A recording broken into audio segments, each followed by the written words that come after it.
Do I need to wear this Italian shirt? Everyone knows you're Assyrian. That's the point of the broadcast. Yeah, but if they see this flag, you might. Oh, We're live now. It's not a rival flag though. We are live. We are live. Everyone likes Italy. There's no orange. You in this can flag, take that is there? one off if you want. Nasha, Then I'm gonna be French. there's no competition between. Let's just sit down and... إن صدرة شافوا كنا بيشن فرنسايا. منشي ناشا. لأنا بخزاي ناش بذيا. دوخ لايف كمان أشتن. هذا 8. It's we don't need كمان to. شدهم طيلان 8. Oh, okay, I don't know why I kept this phone on because Rain's going to send us messages on this. No. Let's ignore it until. رين لا بايخ مسجز الديخ. شلام أرخن برجان المخبة دوخ جماعة منوخن أخنا طلعت ورايا ميقرأ ماردين آيزك ماكس جوزيف وأنا منوخن نيوس دامرتشي اتلان خيك مخبرانة رابط إيمانة بايخ و شركة أخوة موخن وأبزي همسم أخوة بس خيكمة مودي. لا تطلب خالتها مخلتها actually ما برم قناة شو مو إلى أخوة هي. خينا أومدي قامة يبايخ عندنا. دوس أوديو بس قد هسنا يوتا ويا قديا همسمخ بلي شانت إنجلس بوش هسنا يبويا كلن قد ماسخ قصة بوليتيقاية همسمخ باسه وأبزي أو من دي بوش أنا قاية بيخ همسمخ باسه بشاريطة بشارخ بيت أو أي جميعتا قم هاوي ولا يو بروسلز يو بلجيوم ومن دي كمان ورابا يعني تخيمري informal بويا وديو so بين شارن رابع informally. يعني رابا informal بويا وديو Take it, yeah. I'll take it from here. So yeah, I mean, firstly, we want to address and thank Rouge because insofar as Rouge represents the will of Assyrians to think and live and act and speak freely, that's also what we're here to do. We're interested in being Assyrian in a way that is not connected to churches and to political parties. And we feel completely comfortable with having a conversation about the future of Assyrian affairs, just 3 Assyrians drinking a variety of beverages from from Japanese beer to Portuguese wine to old coffee. Portuguese wine? Yeah. Yeah, we do. This is what I'm drinking now. Without any consideration for what anyone is Thinking? exactly. Yeah, for ourselves and our audience. But Rouge represents that. So really, it's very difficult for most Assyrians to even imagine what it was like before Rouge, because the whole of our media was so utterly controlled by interest. Whereas Rouge really just represents free Assyrians acting freely and independently of all control. And that's what we're here to do. So a shout out to and a tribute to Rouge. Yeah. What transpired exactly? The pressing question right now is obviously what happened in Brussels. A lot of debate going on about what happened there, a lot of controversy, especially considering that most of basically our main political parties were completely against participating in this event there. Yeah, they boycotted it, yeah. Well, they flat out boycotted it. There was there was 3 major parties that boycotted, or was the third one a party? Two major parties. Two major parties and a... Well, there's a major political party, the Assyrian Democratic Group, and I mean, whatever you have to say about them, they're an existing, they're a strong, significant entity. Then there's Abnei Nahren, sons of Mesopotamia, who have a lot of significant individuals within them, but haven't really manifested as a significant political entity. And then there's the Assyrian Patriotic Party, who also subsequent to the boycotting of the event by Zawa and then by Abnei Nahren also boycotted. The Assyrian Patriotic Party, by the way, I mean, it's all well and good to say that they aren't significant because they have very few individuals within them and so on, but they actually are significant because in attaching themselves to the KRG, they have a hugely magnified voice. And that is in and of itself significant. So the parties, even though they're minor, they don't represent a popular will, they don't have any history behind them per se. No, but they're riding on Assyrian nationalism. Right.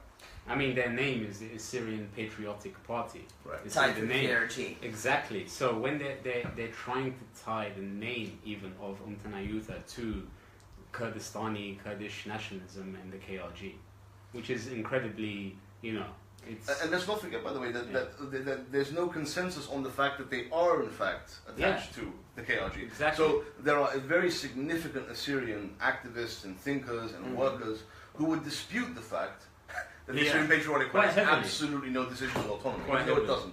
So even that in and of itself is significant. So what's the significance of a party that is tied to the KRG that boycotted this type of event? You would think that, because most of the controversy is that the majority of the individuals involved and parties involved are tied to the KRG, so therefore they do not represent the Assyrian interests. So a party like the APP to boycott such an event, what's the significance of that? We understand, obviously, Assyrian Democratic Movement, we understand Abnei Nahran, but what is the significance of the APP boycotting as well, having been tied to the KRG?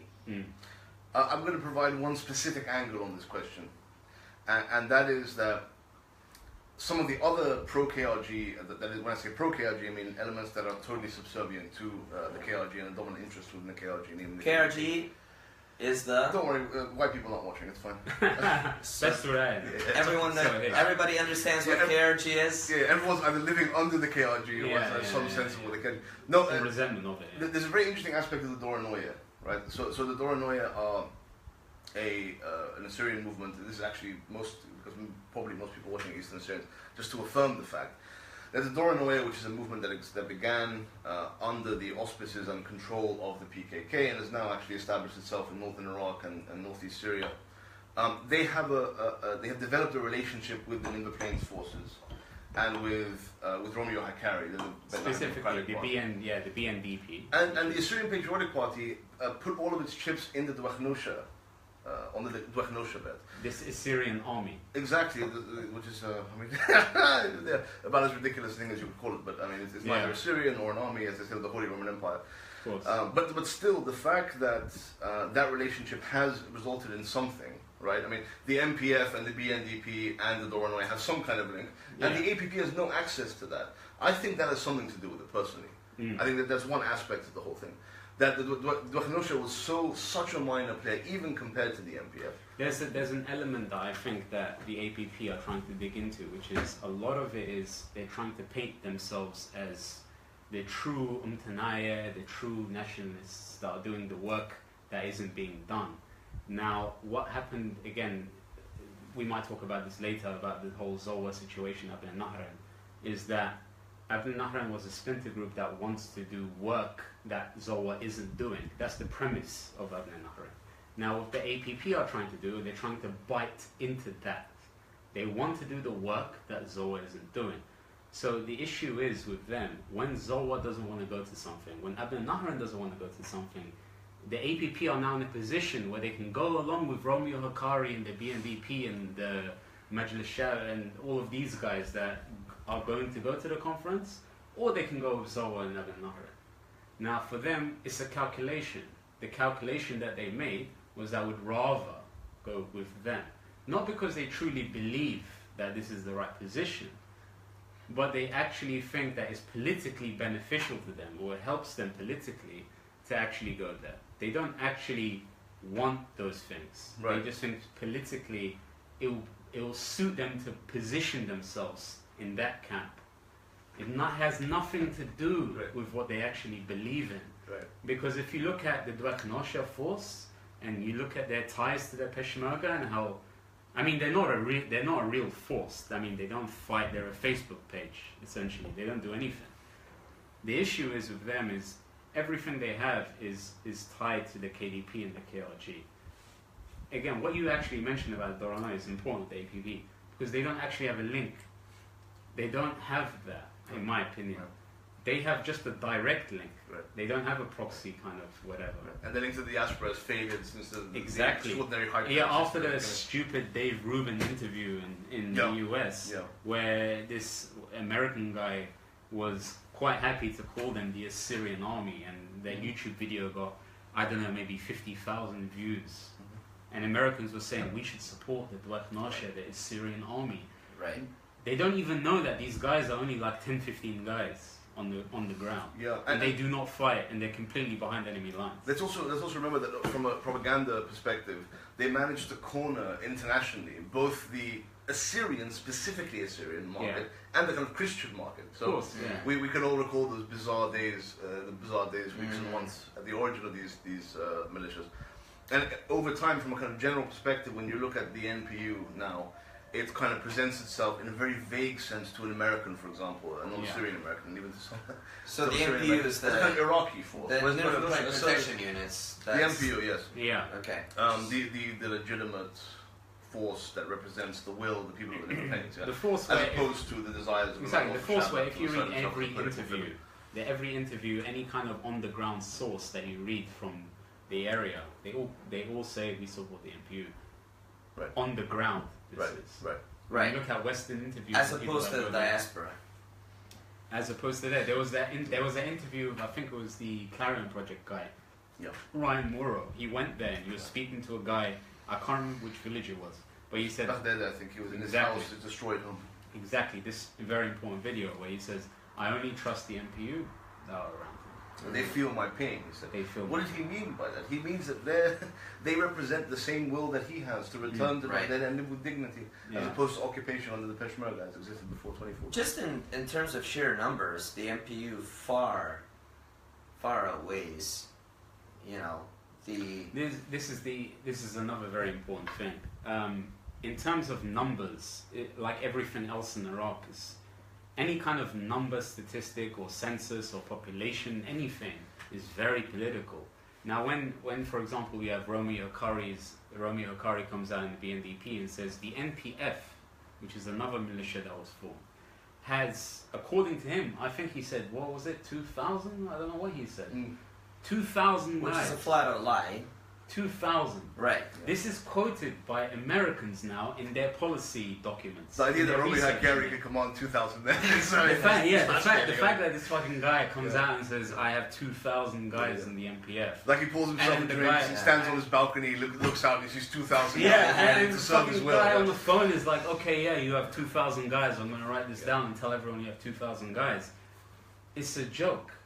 It's a joke. Well, it's not a flat out lie. It's a flat out lie. Nor could United Kenna command 2,000 men. No. The only reason that there will be 2,000 men in any Assyrian force is because there's a greater aim than that of individual politicians and political parties and churches. That's the only reason the NPU is what it is, and hopefully it will be even more than what it is. Okay. Because there's a greater aim going on there. I mean, there's actual political, national, territorial purpose. I think it would be a great idea to dive deeper into the NPU situation. But before we do, there's one thing I want to bring up, and that is, let's talk about the actual policy paper that was put forth at the Brussels.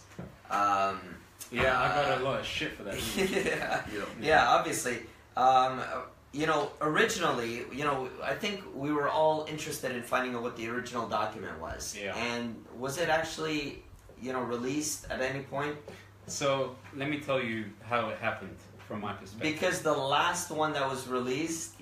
was very different. Very different than what was initially proposed. Well, I will say, with a caveat, it was very different superficially. On surface level it was. Yes. But, so...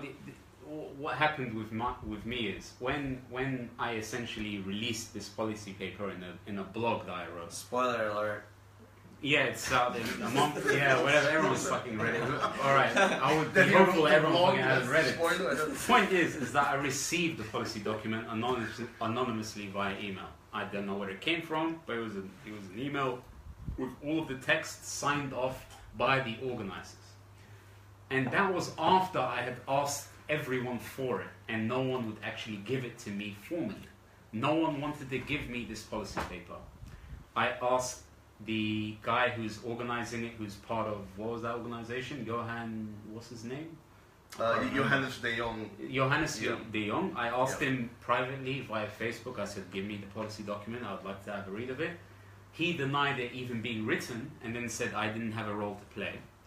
And then I asked Steve O'Shana of Demand for Action on Facebook. He said, I don't have it, and you should ask the political parties that are involved. Okay, fine.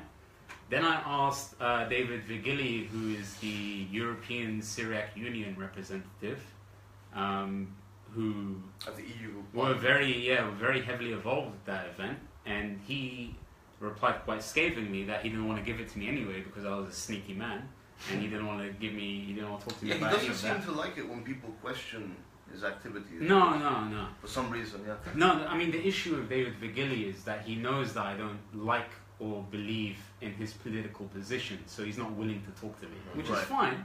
Who is David Vigili? I mean... we can deal with this briefly. Very briefly. There is an official... For anyone listening that doesn't know who this is.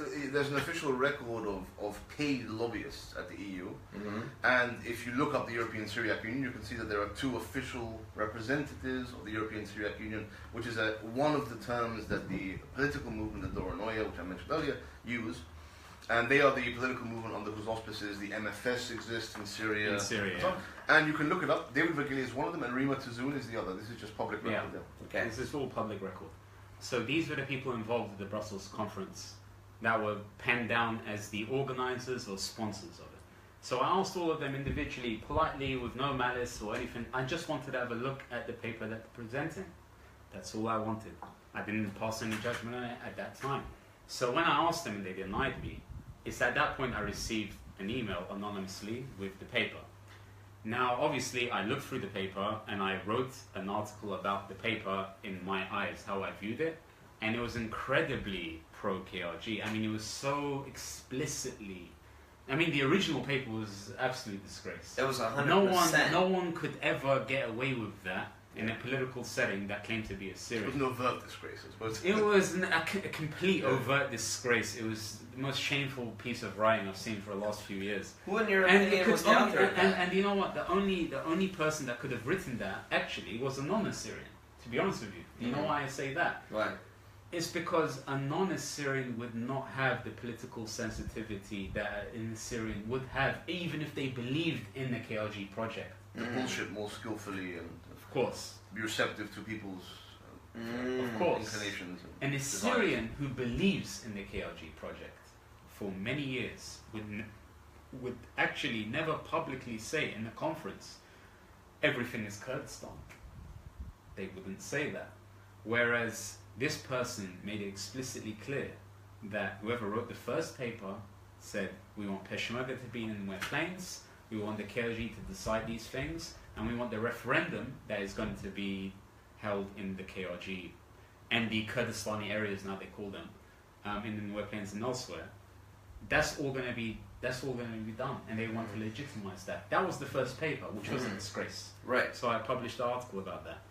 Now, when the second paper came out, which was the public release of the paper, where they had to actually tell people what they were doing, because I mean, they probably wouldn't like to, but they had to, so they did it. And it was so subtle, but it fooled a lot of people. And it was crazy. I mean, I looked at it, and you know what? It was so savvy and subtle and intelligent in the way it was written, that the first time I read the second paper, the official paper that was released, I thought, wow, that's actually pretty good. Yeah, superficially, it actually, when you read it at first glance, you're thinking, they really made a lot of changes compared to the original leaked document. Yeah, I immediately thought, my initial impression was, to be honest with everyone, was that, wow, boycotting worked. I thought, you know what, those parties that boycotted, they done a good job. Because you know what, they changed their position. The reality was, they didn't change their position. They didn't change their position at all.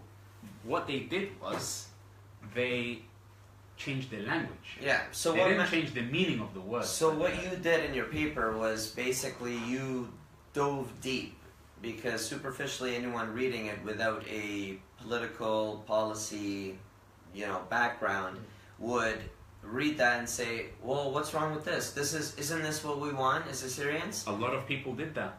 And a lot of people said that about it. So you kind of cut it up and dissected it bit by bit. You have to look at, for example, if there's a whole paragraph of text that sounds good, you know it's off. Written by non-Assyrians, probably. Yeah, but the second paper, I think, was written by an Assyrian or two Assyrians or whatever, because of the sensitivity of it. Right. Anyway, that's an aside. We don't know. We're speculating. We don't know. We have no idea. The point is, it's not that important. It's not that important. The point being is that in a paragraph of text that might sound great, there will be 3 or 4 words only that will destroy all of it. That's a political. Right. That's political language. What were when you say things like, we want the security situation to be totally dominated by people in Nineveh and the Nineveh plains invested in Nineveh. We want all of these things, which is we're like, yeah, we're all with them. We're like, yes, we want that too. So, but then they add a line that says, who is the security force? Well, no, it's not that. They say things like, we want, and the KRG should have a hand in it, or an opinion, or a role, or anything like that. If anyone's interested in a kind of close reading of the text, which almost no one is, unfortunately, Max's blog is extremely comprehensive. I also wrote a Facebook post, and Elmer wrote a Facebook post. I mean, all 3 of these posts together really comprise, I think, a comprehensive account. But I think the key difference for people watching who want a simple understanding of it, and it's relatively simple, it's as follows. Once the KRG annexes the Nineveh plain and it becomes part of Kurdistan, everything else, and by the way, there's a precedent for this, which is what happened between 2003 and 2014. I mean, it's going to be just like that, but formalized. Yeah. So everything else follows from that. The idea that the KRG annexation will also occasion an opportunity for Assyrians to assert themselves, which is, for example, what Louis Mikhail vaguely alludes to in that interview that you drew my attention to, we'll get to it. is the chief piece of bullshit, right? I mean, so it's either Kurdistan or a resistance of the Kurdish annexation. If it's Kurdistan, it doesn't matter whether there are Assyrians there guarding our towns under the guise of the Peshmerga or not. In fact, it doesn't matter in the following sense. It's even worse if they do, right? Because then Assyrians in the diaspora, for example, and international observers will say, but the guys on the ground are the same. I mean, the people from the villages are the guys guarding the town. So isn't that what you wanted? In fact, that's already happened in this extraordinary case of the Al-Qush crisis, about the governorship of Al-Qush. The same thing has happened. At first, the KDP replaced the mayor with a Kurd, and now they replaced him with an Assyrian from Al-Qush, who is a member of the KDP, which is a far more skillful approach. So this is a very recent, obviously, if anyone's not following this is a very recent thing that's been happening, which is in Al-Qush, specifically in Al-Qush, which is a predominantly an Assyrian city. Fully Assyrian. Yeah, it's fully. Pretty much, yeah, fully Assyrian. That basically had their mayor deposed, and instead KRG. So initially, they replaced the mayor of Al-Qush with a Kurd from the Kurdistan Democratic Party. Right. But then, literally, a few days later, it's been a week, maybe less than a week. I don't know how long it's been. Yeah, there were protests. They removed that person they replaced the mayor with an Assyrian from Al-Qush. That's a member of the KDP. Who's a member of the KDP? So same thing, just because the mayor of Al-Qush has to be from Al-Qush. Right. Now, obviously, that guy who was the mayor of Al-Qush, who they put in first, was not from Al-Qush. Now, the efficacy of these techniques has been learnt from the treatment of the Ba'ath Party of Kurds. What was the reaction when they actually put somebody from Al-Qush that was tied to the KRG? From the people of... Anger. So they were still angry. Because they protested when they... their mayor. The original mayor, when he was taken down and replaced... They were angry, there were protests, we've seen videos online and things like that. What happened when then that guy was replaced by... So this happened today, I think, or yesterday. Yeah, I can't... Has there been any reaction? Does anybody hear anything? I can't claim to have extensive knowledge. No. Yeah, I have no idea. I don't know. But all I know is about the individual who's now supposedly mayor of Al-Qush, this a woman called Lara Yusuf. She had previously ran for MP and lost the election, but now she's been appointed as mayor of Al-Qush. As far as I know, there was no election. No one has elected her to be mayor of Al-Qush. This is someone who's just... That's certainly true. This is someone who's been put there by the KDP. Okay.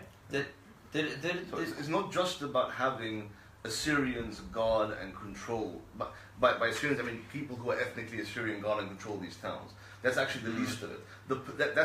That's one. The purpose of having, there's an additional purpose. The purpose of having Assyrians guard Assyrian towns is to stop the annexation and the subjugation of those towns by the KRG or anyone else. Right. So there's an additional layer of it. It's not good enough to say that Assyrians are in charge. That's exactly the opposite. It's even worse if it's Assyrians. I mean, also to prevent. Again, we're serving another cause. Yeah. Well, to prevent what happened even with ISIS coming in.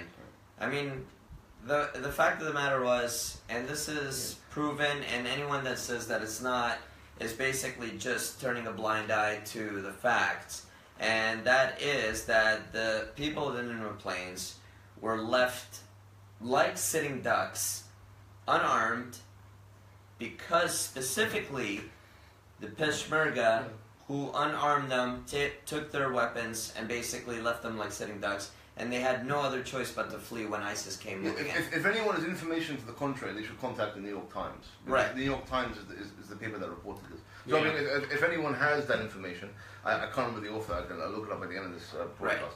That's what they should do. Right. Instead of kind of vaguely and quietly saying that we don't have evidence or proof that took place, then tell the people who are making the claims, we'll just report it. Eyewitness accounts. Yeah, I mean, every single person we've spoken to says the same thing, so I don't know. Well, we have published documents as well. So we know what happened. Right. There was an order, basically. Yeah, no, I mean, from what we've heard, the Peshmerga ran towards the fight and then ran away from it immediately as soon as the fight came. Right. So either there is an Iraqi state which affords protection and rights to all of its citizens equally, and obviously that I can barely finish that sentence without laughing. Yeah. Right. Or Assyrians should control Assyrian towns, like Kurds control Kurdish towns. I mean, those are the options. Why is that such a rogue idea? No, Assyrians protected by Assyrians. What part of that seems to offend people? It's heavily political down to KDP politics. That's the issue. The KDP does not trust anyone but the KDP. That's the issue. They don't trust other Kurds. They trust only the KDP. Okay. In fact, they kill other Kurds if they're not with the KDP. Going back to the Brussels conference, what was the major, where was the major controversy there? Because reading it, like we said, superficially... Well, apart from the fucking champagne bottle that was popped. Yeah, alright. That they're popping, saying, it's all good. So, what was it about... It's generally sickening, by the way. The fact that a champagne bottle was opened at that event is vile. Yeah, I mean, it says a lot of... It says a lot of the people that were there and the people that organized it. The fact that they actually brought champagne to it. Yeah. But anyway, success. It's on the side. It's what Rudyard Kipling, success. It's what Rudyard Kipling referred to as the white man's burden. I mean, this is it's so wonderful of us that we're sitting here in the EU Parliament and we've deigned to care about these weird, obscure. That's the whole point. They're celebrating themselves. For being in Brussels. Yeah. And the arrogance of the thing is that they are ostensibly standing up to the authority of Masoud Barzani, a person they created. I mean, they being Western states. I mean, they're the ones who facilitated this success. At the expense of other Kurds we started to kill when he invited Saddam into northern Iraq, etc. I mean, this is kind of madness. I find it hilarious. The extent of the self-congratulation is endless. Right? I will say one thing after you finish. Let me just say this very quickly. And if anything goes wrong, it's our fault, by the way, because we're angry native brown people who won't stop until we get exactly. We don't know what compromise. We don't know what diplomacy is, right? Right. The issue is that nothing's changed in 100 years. No. Nothing's changed in 100 years. It's still the same thing. Paris Peace Conference up to now is still the same way of doing things. Of course, but I will say this quickly to just kind of put a dampener on that. Maybe it might be unpopular here. But yeah, no, obviously I know, or I can already feel the tension. But the point being is, so after the Brussels conference, which was a sham and a fucking stupid bullshit event that I don't care about, you don't care, no one with a brain would ever look at that and think, you know what? This is amazing. We're getting somewhere because we're not getting anywhere with that kind of bullshit. Yeah. Thank God they so got together. Okay, so even decided their fate. Okay, so looking at this sham of an event. Now, when that finished, it was only a few weeks later that Masoud Barzani himself, the king of Kurdistan, he went to Brussels. Okay, did you know this? Right? You know this, imagine. He went to Brussels himself, and he went there with political parties, including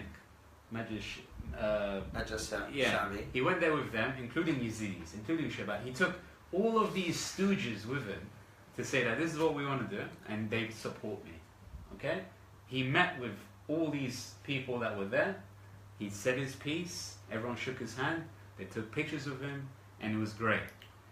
When he went away, the EU released a statement. Did you see this? Yeah. They released a statement saying we support the unity of Iraq. We don't really support the referendum. That's the formal voice of the EU. This is the EU saying, do you know what? All these stupid little MPs are doing their own events and doing their own thing, like Lars Adatusen. This guy who invited all these stooges with him to sit there and pop champagne and say, this is what we're doing. Let's pat ourselves on the back. He's saying one thing, and we can look at that and think, wow, we're so fucked. What are we doing? That everyone's against us. But as a matter of fact, there's a lot of countries and political powers in the world, including the EU, whatever you want to think about them, including even the US, to be honest with you, because even they're so ambivalent about the whole situation right now, they don't really have a position. They don't really say we're for Kurdistan. It's not clear enough. It's not clear. It's totally not clear for these people. There's not enough of a statement. And the default position. So when you don't have a position, the default position always is status quo. Status quo is Iraq is one country. Right. That's what like the head of the formal opinion of the EU is. This is an EU statement released by the head of the EU, from what I saw today. What I think is there's, for example, I put something out there today where you have this publication called the Washington Times. They released 15 different articles that said we support the KRG referendum in Kurdistan, pro whatever, Barzani's referendum. 15 articles in one day. This is, for me, it's unbelievable. I've never seen that before. On any subject. In On any newspaper ever. Yeah, Let's look at World War II. Yeah. Let's look at Vegas 1939. You can go There's still people talking about boring other stuff. Imagine there was one newspaper. Imagine there was one newspaper that had 15 different articles in it about one thing that had one opinion. Which is yes. And that's the other thing that's fascinating. It's incredible. It's very important to note. It wasn't just 15 articles about the referendum, but with the same damn view. They had the same view on it, which was we are for it. And all of the people that are writing for it, and I know them not personally, but I'm very familiar with them, unfortunately, they're all either KDP, which they're representatives, or you had even Masroor Barzani writing an article for them. You had Bayan Rahman writing an article for them, who's the KDP rep to the US.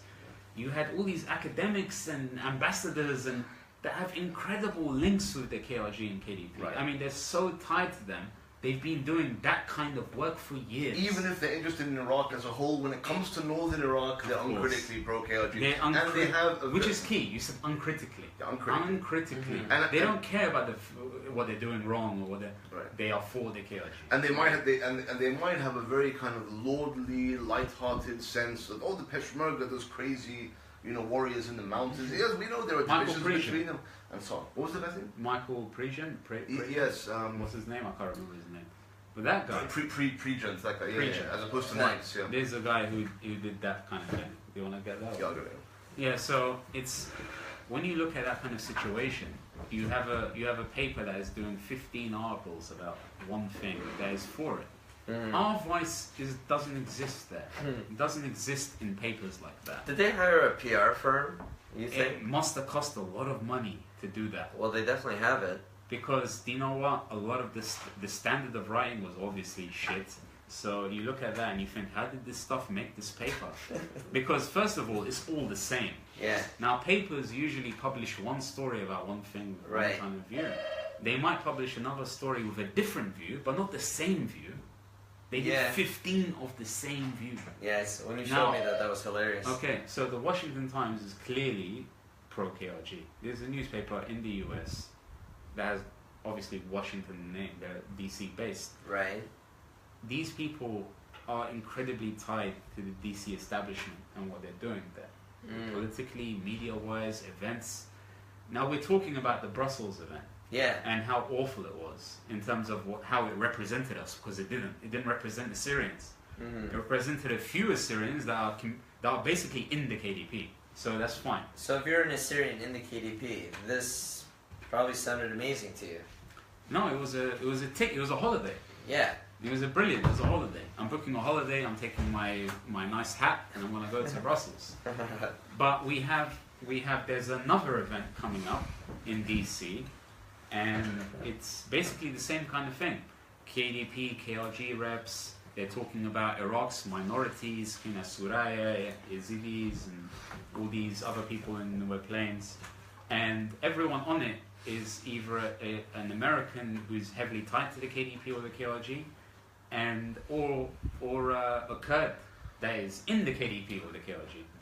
A Korea status quo person like Knox Thames. I mean, the idea that Knox Thames is so. This is very important. I think you mentioned that nothing has changed in a century. Sadly, it has, in the sense that our audience has become more removed from the center of power. Right. So when it comes to, say, Knox Thames again, I mean, we're talking about petitioning someone who will receive our concerns, by the way, at a certain level. Might not be if somebody randomly sends them an angry email. This is really important. It's key.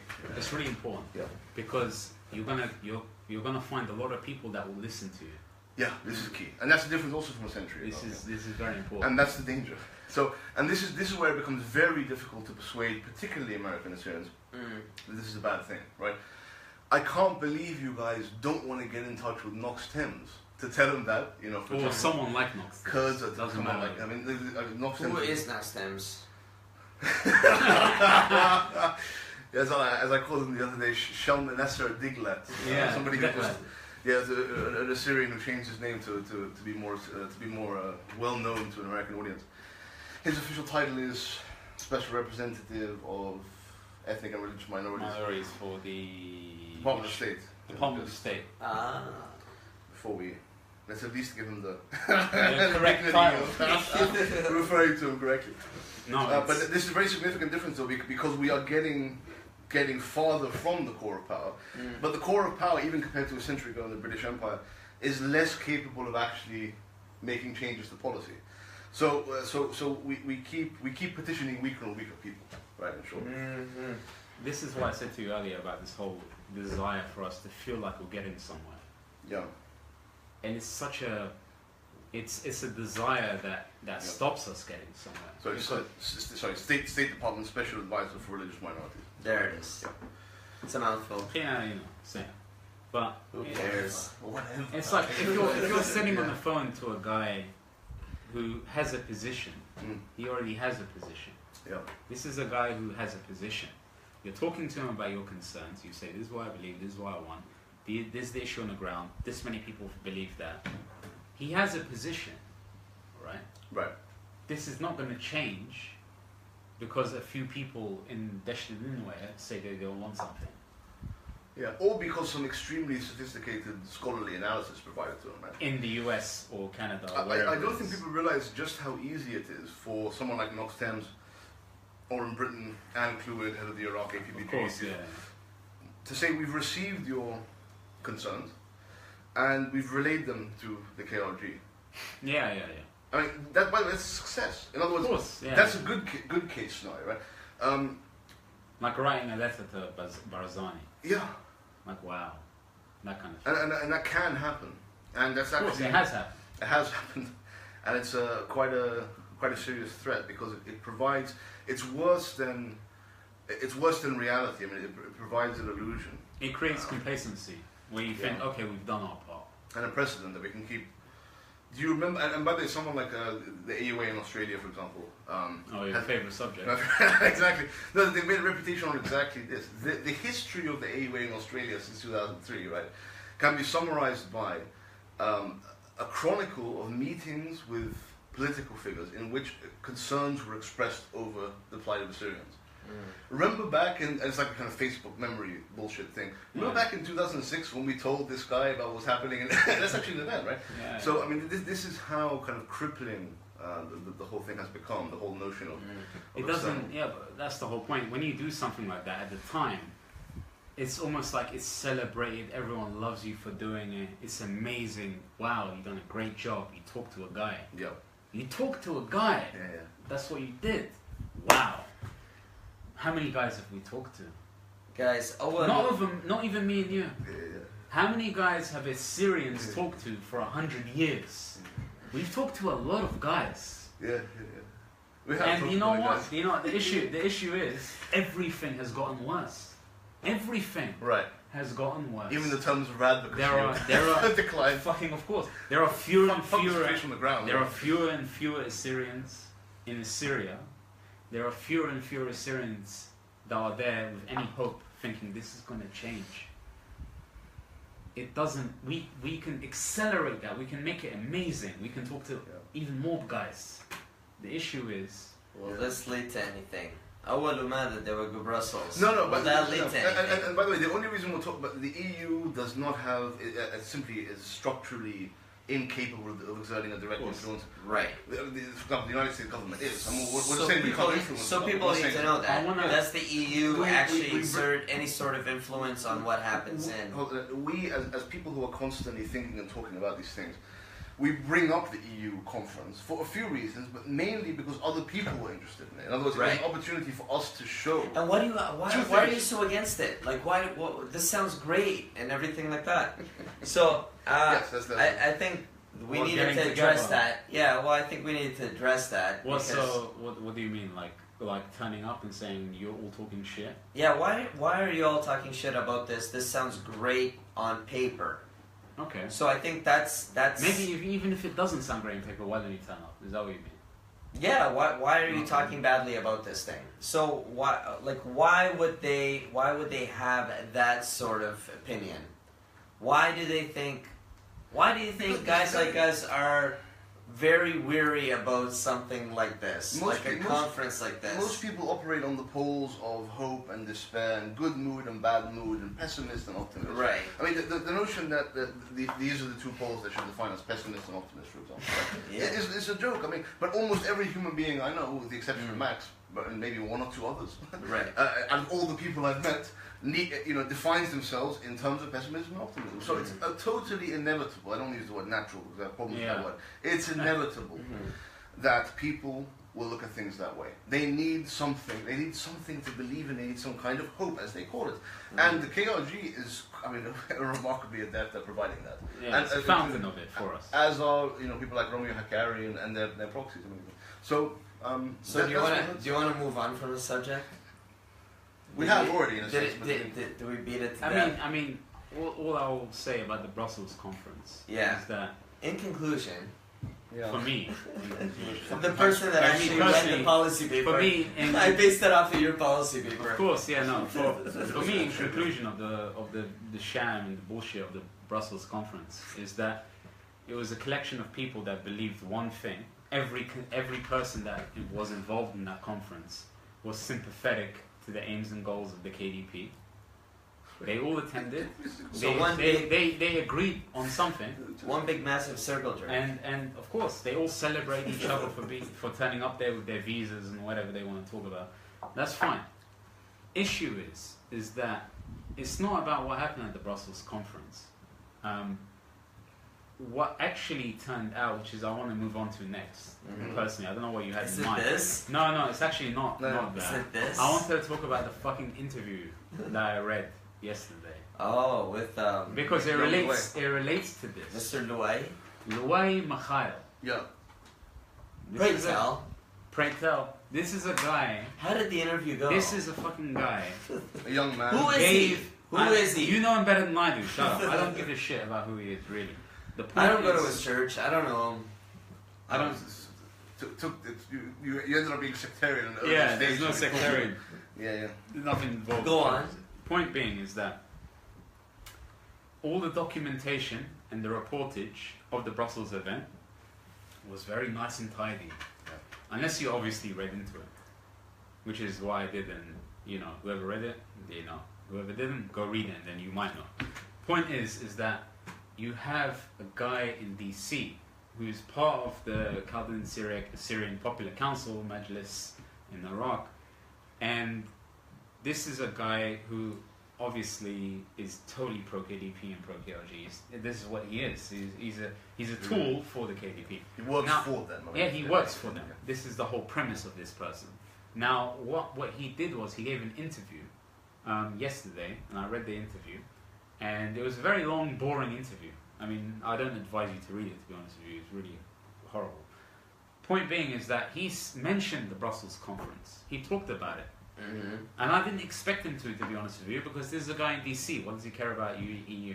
But he did. He mentioned it, and he said that the position paper, the paper that I read twice, 2 different versions of, maybe 10 times each, I don't even know. I read it too much to care about anymore. Point being is that he mentioned it heavily, and he said, along with all the stuff in it, which is, if you've read it, you know, but he said, we agreed that the Nineveh Plains, that Deshnit Nineveh, should be incorporated or be part of Kurdistan in the KRG. This is what we want to be at.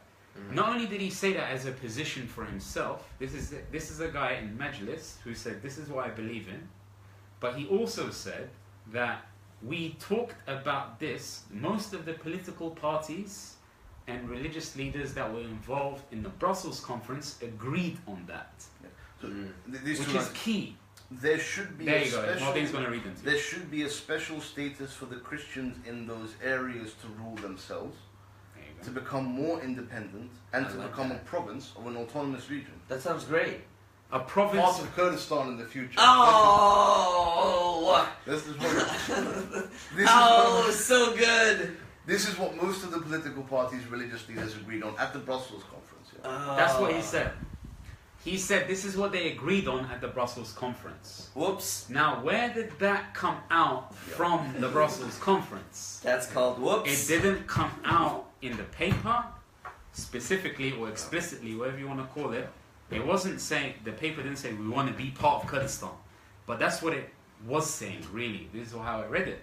And this is how many people, you read it, this is how you read it. Yeah. So we read it that way. Do you get this? Do you actually get what happened? Yes, on paper, when you're looking at it superficially, the Brussels conference and the policy paper that was, produced there, when you look at it, it actually doesn't sound too bad until you look at it deeper. And then you see comments made like this that basically just flat out... He made it clear. Flat out clear. This is one of those Donald Trump tweets where he like says something and he contradicts himself and it's like out there, but nobody cares. But this is very important as well. I mean, many Assyrians who live in America are used to dealing with the rhetoric of American politicians in this way, right? And it's a totally binary thing. You have Republicans will say, well, Democrats are the actual racists because they have these policies that keep blacks in a certain place, etc. In other words, they're interpreting the language in a way that's very pointed and very provides close reading of the spin doctors, basically. And then when it comes to this stuff, there's an uncritical appraisal of it, as if it's more important to look at the language than to look at the motivations and the politics and the actual positions of the people behind the language. And it works. But this guy made it clear in one sentence in the interview. Yeah, this is the interesting thing about this interview. And this is a guy who's part of the same party that attended that Brussels conference and signed that paper. The veil of illusion was suddenly lifted in the form of a banal, stupid comment in an interview. What's that name? Wahida something? Yeah. So this of the Majlis Shari, exactly. So a member of his political party attended. Wahida Yaqub attended and signed that paper. Yep. And that's what they believe in. He laid it out very plainly. This happened 2 days ago, the interview, and it was published yesterday. This is what he said. And he also said, I want to bring this up, is that they are going to use that paper for a resolution that they're going to submit to the US and the US government and say, this is what we want for Deshnit Nineveh. We want this.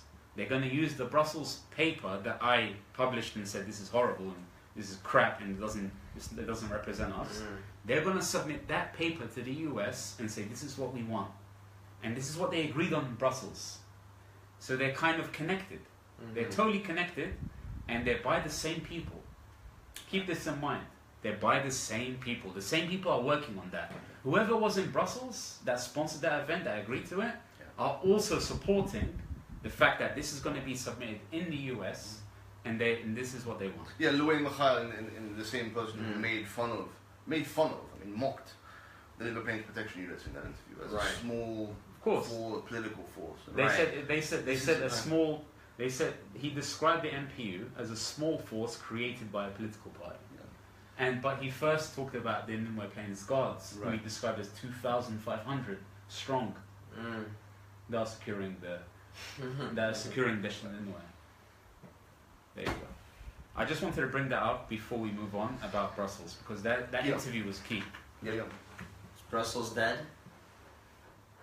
Well, it was never alive, but Brussels done. Even though it's dead, the kind of gentle smell of the corpse is still wafting over the proceedings. What made me laugh is that people thought it was a conspiracy. Yeah. Why, by you? Not by me, but they were like, you're weird, you're a Mel Gibson kind of guy. No, it's totally fucking not like that. You just have to read the paper and understand what the language means. Yeah, but it looked good, Max. Of course it looked good. It looked good. Of course it looked good. I read it. Did you read it? It looked good. Masoud Barzani looks good in the suit too, but we're going to talk about that. Does he really? Qurbat Talabani looks good as well. Yeah, we're going to talk about that. Does he really? Who gives a shit about any of looking good? It's about what it means policy. What do they want? What do you guys want to talk about next? The next topic here in capitals. Or should we leave that to last? It's not a good segue. You talked about the DC event, right? Yeah, we mentioned that. Well, should we take a question? Why? How long has it been? I don't know. I didn't set a timer. Let me ask our assistant if we probably should talk about this at some stage. When do you want to talk about it? I don't know when, but we should. There's a lot to talk about that subject. The middle one, yeah. Okay, we can talk about that, yeah. Let's talk about we'll talk one about of the boycotters, I guess. One of the groups that boycotted the event. Very controversial group. A group that many would say... They're not really a fringe group either. I mean, no, but many blame them for the shortcomings of our people.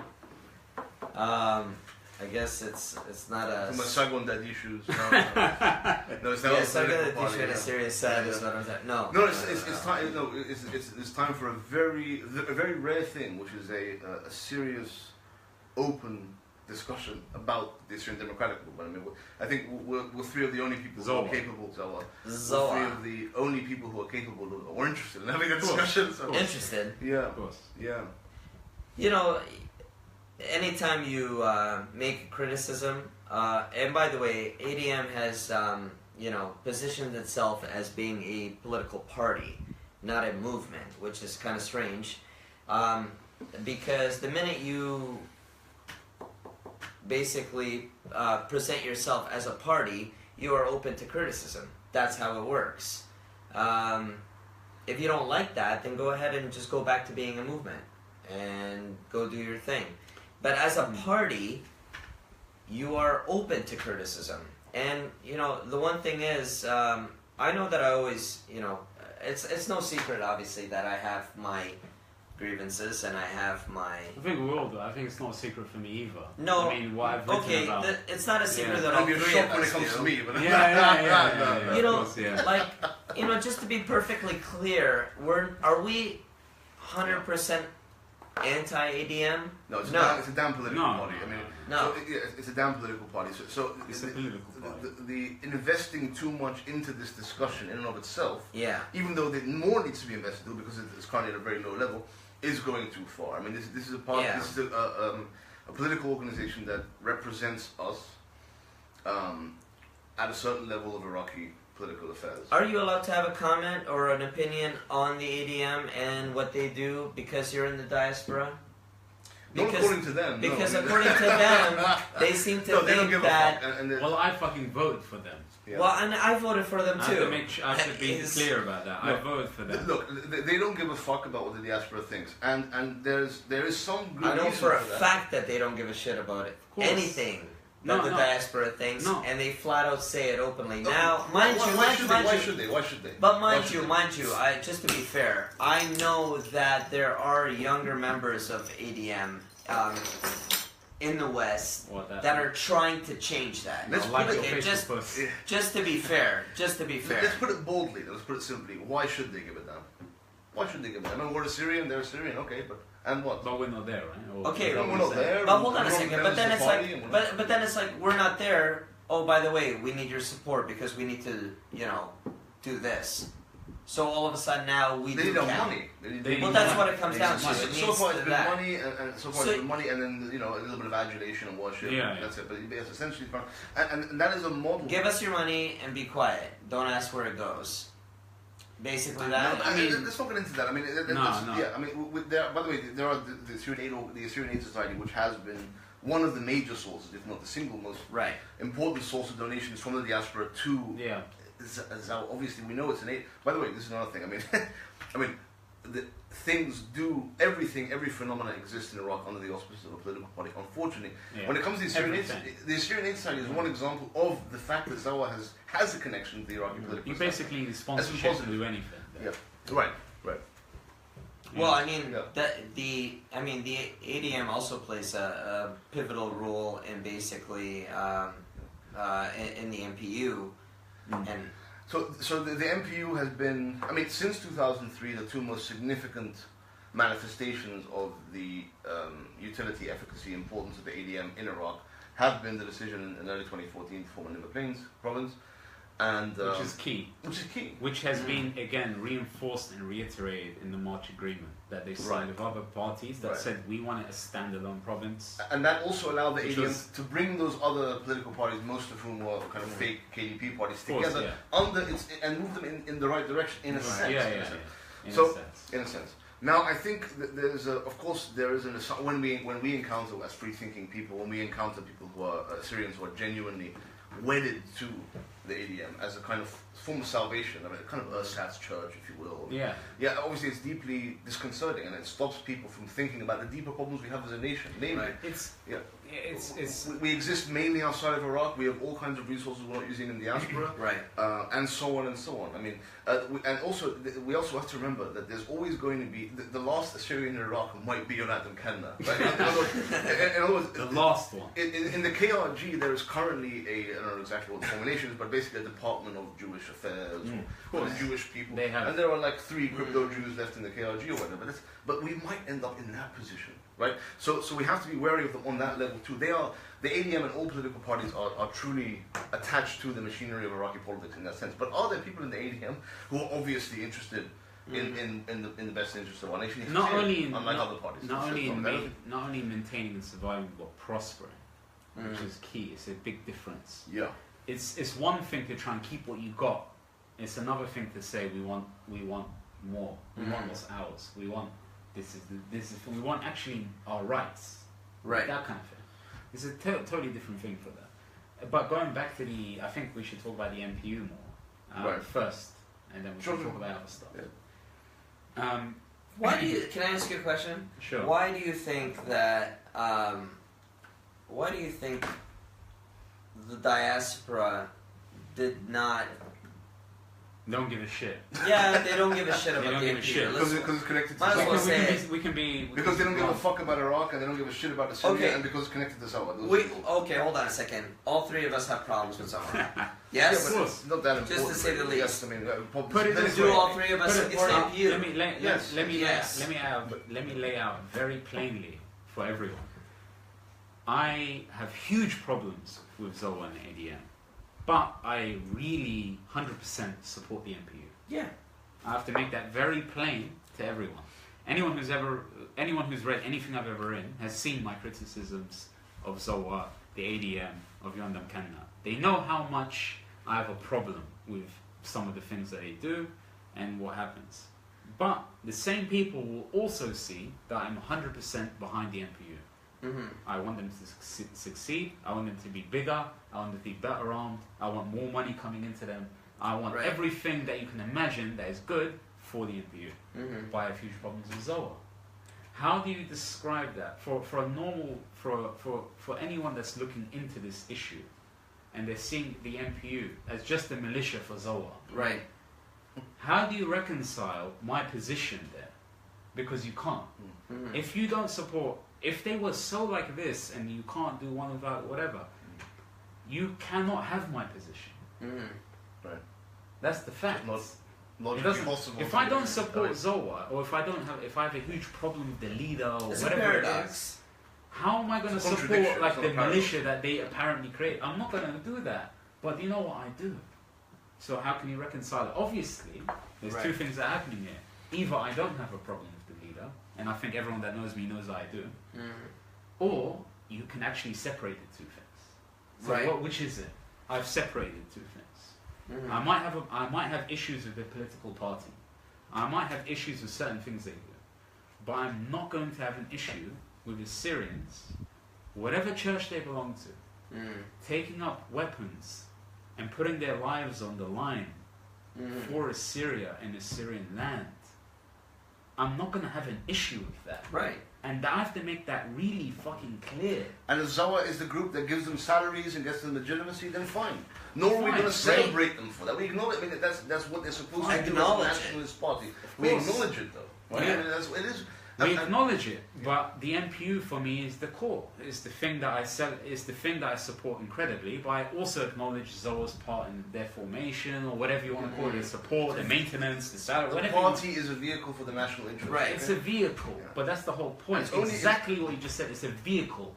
It's not the destination. No. I don't support Zoa because I support Zoa. In fact, I have huge problems. I'm not a member and whatever. The issue is I support the MPU because I believe in their mission. Right. I believe in the mission of the MPU. And it's also focusing specifically on the problems of Zawa as a political party leads down some very unsavory and unnecessary roads. Namely, the most vivid example of this is Abnei Nahran. So if I bring this is a disgrace. I bring this up in the following sense. It has to be brought up. Okay, their pride. Let's kind of try and simplify the whole thing as much as we can. Sure. In the following sense, they were established on the premise that, look, we support all of the goals of Zawa. We have the same policies as Zawa. We oppose the leadership, i.e. Iran and Canada. That was their official statement. I didn't name Iran and Canada, obviously. It's like kind of rappers becoming subliminal disses nowadays instead of name. That's what they did. That's fine. And then what did they don't support the MPU though? Yeah. Which is they don't support the MPU. I don't. Yeah. And then they blame the MPU for the fact that Zawa was the only party that supports them back then when they could have supported the MPU and changed that fact on the ground. I think they want to support the MPU, but they can't politically. For political reasons. So they can't hold a press conference tomorrow and say, we support the MPU. Yeah, what's going to happen? Well, because if they do that, then there's no point in forming a separate political party. That's the whole point. That's the point. Then in that case, fuck the political parties. Exactly. Yeah, that's the whole point. So focusing exclusively on the political party aspect of, unfortunately, leads you down roads like that. Yeah. And then speaking of the diaspora, we can all observe that in its initial phases, especially, Abnei Nahran started courting the diaspora because they observed astutely that there were many individuals in diaspora who were sick of not being given a reception by Zawa, who were sick of being ignored by Zawa. And then they began to solicit the support of the diaspora. To what end, though? Right? It was really like, hey, I see you're politically. Yeah, I see you're a clever, and we all observe this. I see you're a clever, active young Assyrian. I'm going to reach out to you directly. And by the way, I have a seat in the KRG, and I don't like Iran and Canada either. Yeah, but do you support? What's your policy on the Nimba Plains? What's the direction of the party? There was no interest in any of that. So this Abnei Nahran is a protest movement. Yeah, which is morphed into a shit political party. I mean, that's the problem. Right. It's a protest movement that it was full of otherwise good individuals that didn't like the leadership of Zawa, that made a whole new thing for no reason. Which led to the unanimous, basically, the unanimous decision for Emperor Yonadam Kenan to win again. Well, this is the whole aspect of it for sure. I mean, better than Saddam's record. It's very troubling because I think many of us observe that there are so many absolutely outstanding individuals in Abnei Nahran. I mean, these are people that we've all observed or had close relationships. I know people. I mean, obviously, I've had a very distant. The minute they left, though, they lost. But this is the tragedy, and this is where this is where the singular focus on Yonadam Kenan becomes problematic. I simply don't care. I mean, you can say obviously I'm never going to defend him. I mean, he's obviously just a sociopathic politician, like Hillary Clinton or Trump or whatever. I mean, he's just like that. But he's Assyrian, so I dislike him for that even more than I dislike Hillary Clinton or whatever. Yeah. But he's a sociopath. He's the most politically savvy individual in the history of Assyria. He's a sociopathic political machine. That's what he is. Right. But the problem is when you focus exclusively on him, then you start thinking it'd be great if we got the guys in the Bnei Ahron involved, right? But then they formed their own party and they've completely abandoned the Assyrian cause. So that's the problem. So the singular focus on the personnel is a dead end for that reason. That's what I would say. And not to mention, obviously, that... No, but this is what I'm saying. I mean, with someone like Yoram Kana, we agree that he's a political genius in terms of how he operates and goes on about things. We know this. Yeah. But you have to separate. For example, if Bnei Ahron never was a thing and all these people stayed in Zohar, there might have been a leadership campaign. There might have been an election. Right. There was no election. The last election for Zohar was no election. No. There was one candidate, and he got all the votes. Every vote, which does not happen. That's not necessarily a leadership contest. That's someone saying, "Me again," and everyone going, "Yeah, okay." Yeah. I don't want it. Issue. I don't want it. You want me to do it again? Yeah, so... Alright, I'll do it. All those fucking people that left Zohar, that had a problem, they could have mounted their own campaign. Absolutely. Zohar. And you know what? They might have failed, fine. Sure. But they're in there, and they have to fight for it. Yeah. They took, for me... But obviously, it wouldn't have amounted to a Floyd Mayweather-like record. No. And by the way, in terms of... you have to be prepared to lose. Yeah, of course. If their response, by the way, is that we tried and we were marginalized. No, but if their response is, okay, but then it's a very simple answer. Then when you formed your own political party, what did you do? Yeah, right? So that's the problem. So, but I agree, definitely. I mean, that's the issue. The greatest testament to United Kingdom's success is that, and it's not. It's even more depressing because he's not a genuine dictator. Listen, he doesn't have an army. I know. Again, I don't want to draw any parallels here because it's not the same. It's not the same circumstances or context. And I feel kind of strange drawing this comparison. Okay. But it's the most bizarre one that I can think of. You look at someone as ridiculous, for example, in UK politics, as Jeremy Corbyn. This is a guy who was nowhere near power for 20 years. He was just in the Labour Party. He was hanging out with GCR somewhere. Yeah, this is a guy, basically the guy of the leader of the Labour Party now, who made huge gains in the election here, was in the Labour Party for maybe 20 years, and no one even looked at this guy. No one thought he was anything special. He always disagreed with the party and where it wanted to go. He was the most, everyone didn't like him in the party. Everyone's like, who's this strange person in the party? Do you know what? He's the leader of the party now. The issue is, he didn't leave. Right. He didn't leave the Labour Party. Right. He knows that, you know what, deep down, I believe in the principles of the Labour Party. This is why I'm here. But he stuck it out. He stuck it, you know what, and no one really thinks about or talks about this. He ran for leader every single leadership election.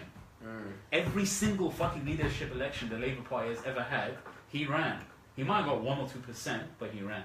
Do you know what happened after Ed Miliband finished this stupid, whatever, disastrous campaign as leader?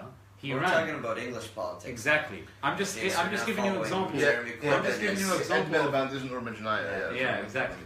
I'm just going to give you an example of a guy who no one cared about, who was totally on the fringes of his political party, that now is the leader and everyone basically worships in the party.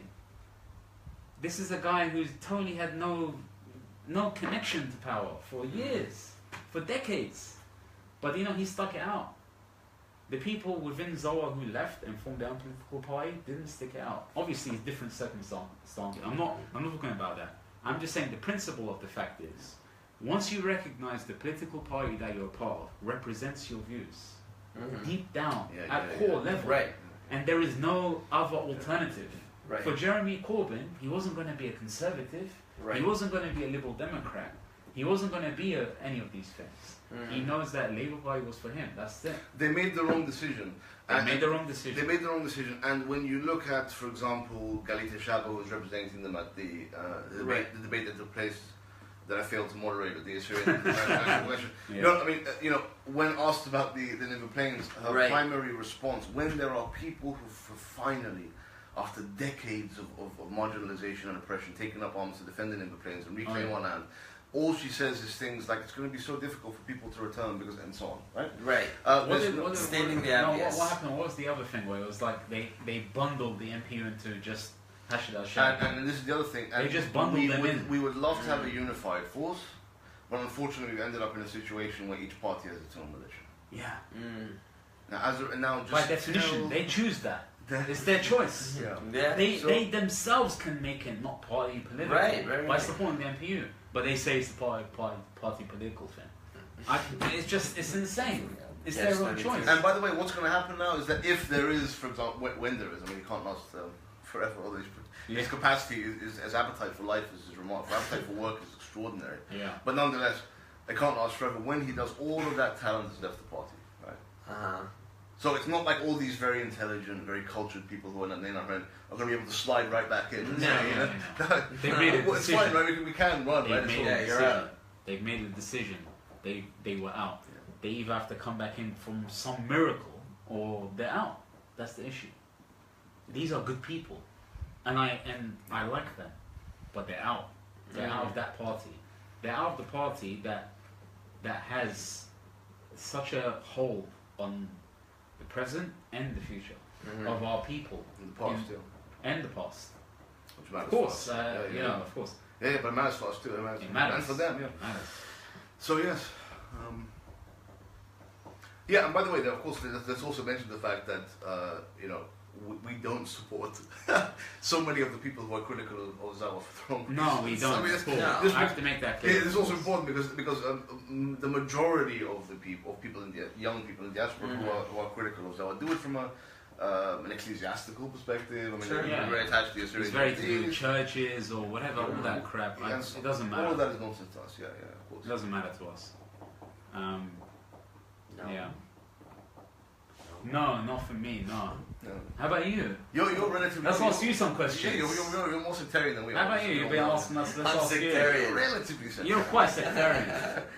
You think Joel is special, but anyway. Yeah. We are special. Yeah. We're a special breed. Yeah. And I used to describe myself proudly as one of the few people who wasn't religious but was sectarian. But I've diminished that. it's no longer as funny, unfortunately. It's become too pressing now. It's become Yeah, but Ninos is sectarian, so that's fine. Big time. Very much so. Yeah, we have viewers in the low 20s. Unfortunately, I'm not talking about their ages, but the actual number of viewers. So yeah. Should we just get controversial at this point? No, I think we should talk about the diaspora now. Okay. Yeah, you want to shit talk the diaspora? Let's talk about the diaspora. Let's talk about some of our favorite people and what's going on. You want to name call people? No, I'm pretty. Are we putting people on blast right now? No, I'm pretty set on doing all of those things because I don't care. Yeah. Okay. I don't even have Facebook anymore. I don't give a shit. So. Does the diaspora like? No one can message me. Does the opinion of the diaspora still count? Does it still matter? For me, no, because they have to make it matter first. I'm tired of people talking and doing nothing. All talk, no play. I'm really tired of this. I'm tired of people talking all kinds of shit and celebrating each other for nothing. Because nothing has changed. They need to put some work in, do something. Yeah. I'm tired of it. Of course you're going to have, look, whenever a young Assyrian approaches me, messages me about some issue or some kind of news article or whatever it is, and I don't know them, I'll take time out and message them back and respond and try and give my opinion and engage in some kind of conversation. But the issue I have is that there is not in the sense that there is no follow-up in terms of them doing anything about it. The issue I have is that they're kind of like, I don't want these people in diaspora or Assyrians in diaspora to view other Assyrians like some kind of weird content creating channel of this. What do you mean? Look, there's a basis for this. what I'm saying is a huge, and we're going to get into this later, this whole diaspora thing. We have huge failures in terms of institutions. Our organizations and institutions are massive failures. Yeah, absolutely. So, for example, when you have a young Assyrian message me as an individual messaging another one, which is fine, it's okay. The issue is that there is actually no place for these people. There is no place for a young Assyrian to really go and learn about Assyrian issues, or Assyrian history, or Assyrian politics, or whatever it is. You know it's not fresh. He was touching the coffee as if it was going to be like warm. I mean, yeah, he thinks coffee is freezing cold. Oh, what is this? Just, iced coffee? I mean, come on, man. Jesus Christ! I think you can do better with a cold coffee than a cold wine. So. You like that? Oh, that's like strong. It. French press. Okay. I'm enjoying my beer. There's no place for people, that's the point, because our institutions... There's no place. No. So, different individuals... Can we shame some countries? Countries? I think every country needs to be shamed. No, except Australia. No, I think they need to be shamed too. No, I think they have problems too. I mean, our institutions, have to be... It's not country-based. The country of Michigan. It's not country-based. It's not country. It's not? Continent?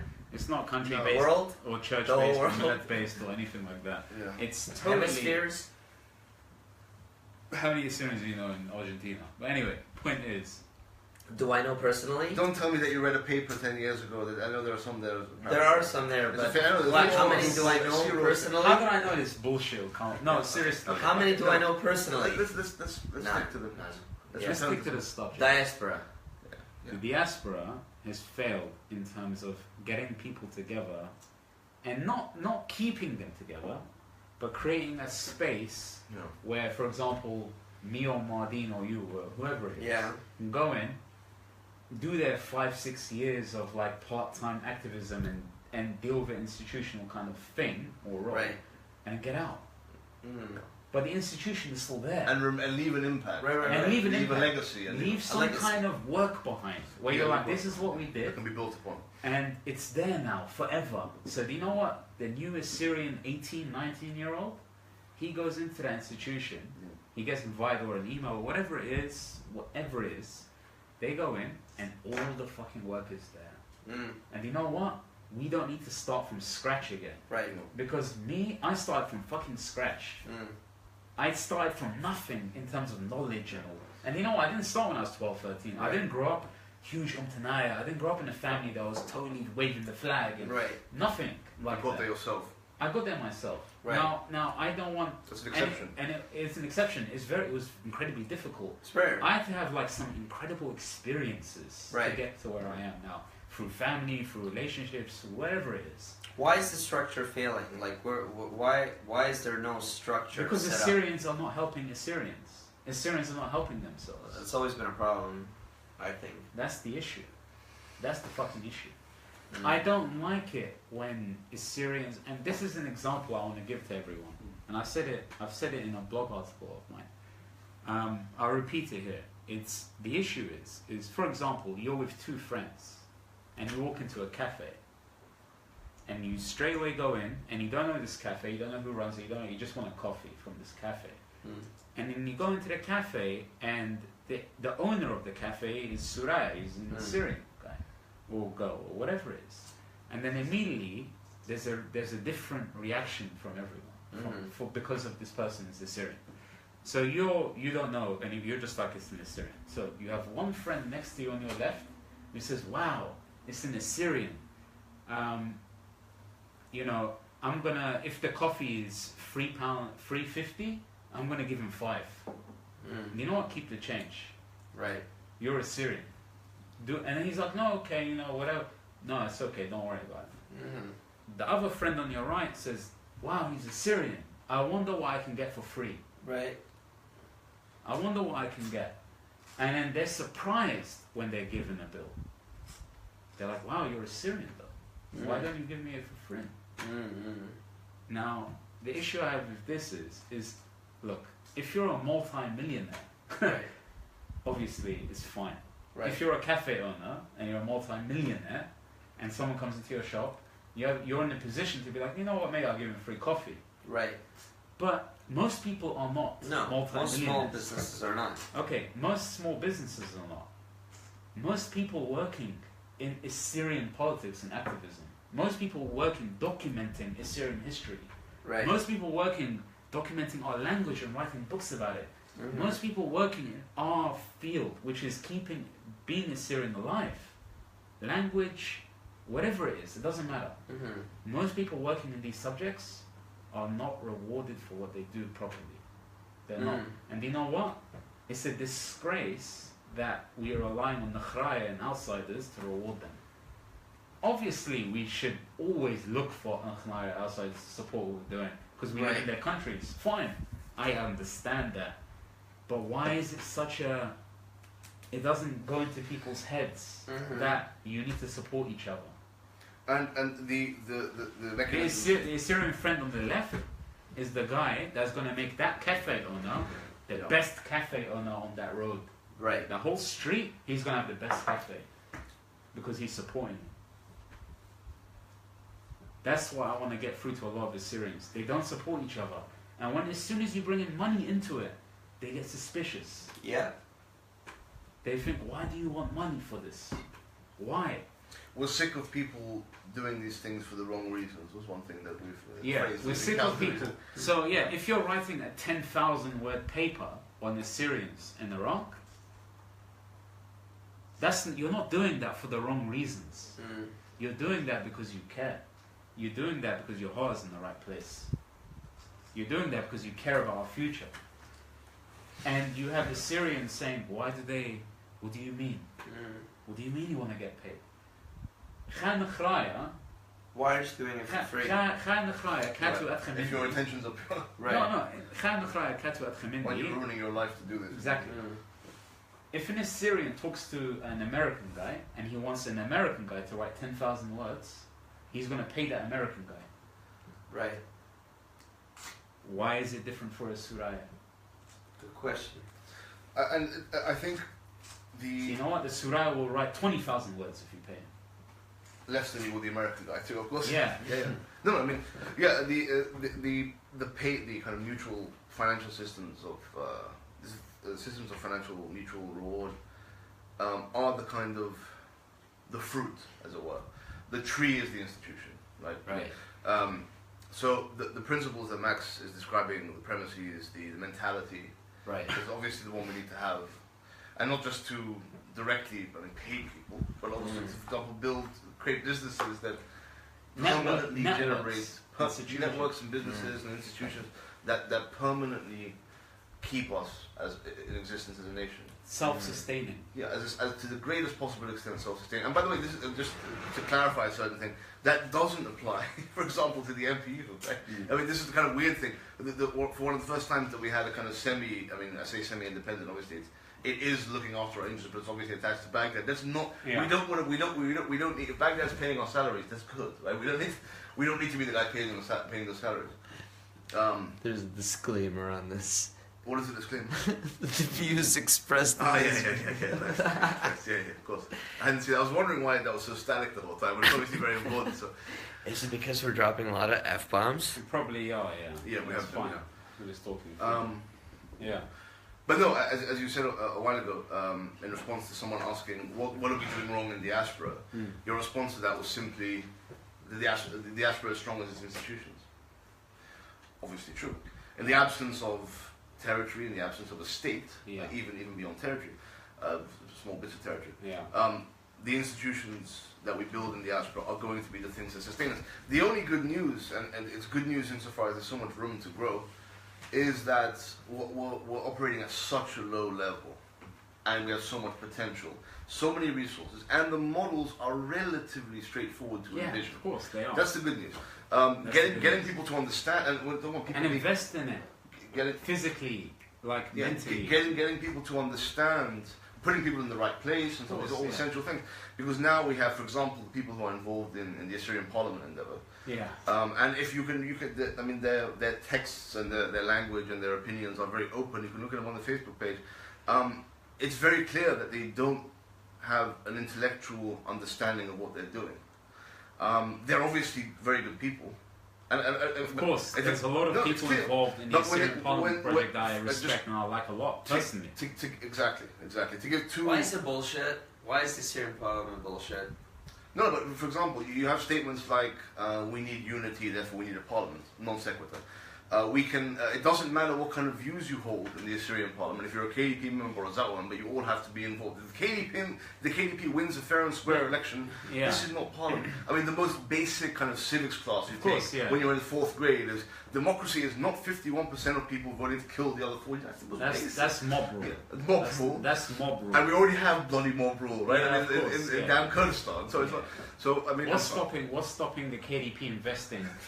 Just undermining the institutions straight away. Or whatever it's nonsense. To put people in the Assyrian Parliament and dominate that, even if it was a big deal. So that's it doesn't stop anyone doing that. The point is that Assyrian work should be undertaken by Assyrians who believe in the project of self-sustaining themselves, and also in our land, Assyrian land for Assyrians, which is what we talk about all the time in our writing. Right, and this is where maybe you and I differ, or maybe not. It doesn't matter. It's an extremely important debate. I'm more interested in than anything. Are you trying to introduce conflict now? No, okay, we can do that. We can do conflict. It's fine. We can argue. No. I mean, it's not. There isn't really an argument. It's just a difference. If there is, The point is this. I'm interested in the following. If and when an opportunity arises to directly project our power into Assyria, we have to be prepared to do so. We're not. We're not, right? Well, now, obviously, right now we're not. Yeah, no, we're not. Now, or ever? Are we going to be ever? I think so. Well, we can be. That's the point. I mean, so we can be, and that's where individual predictions about the politics of the region are less interesting to me. They're all shockingly negative. I mean, because there's no reason to be anything other than deeply suspicious that the region will ever resolve itself in a way that will be amenable to the protection of our power. Yeah. That's true. But it would help, right? In other words, it would help greatly if we could, and the small examples where that has taken place, for example, the return to Abdeen is something that can be, with extraordinary pride.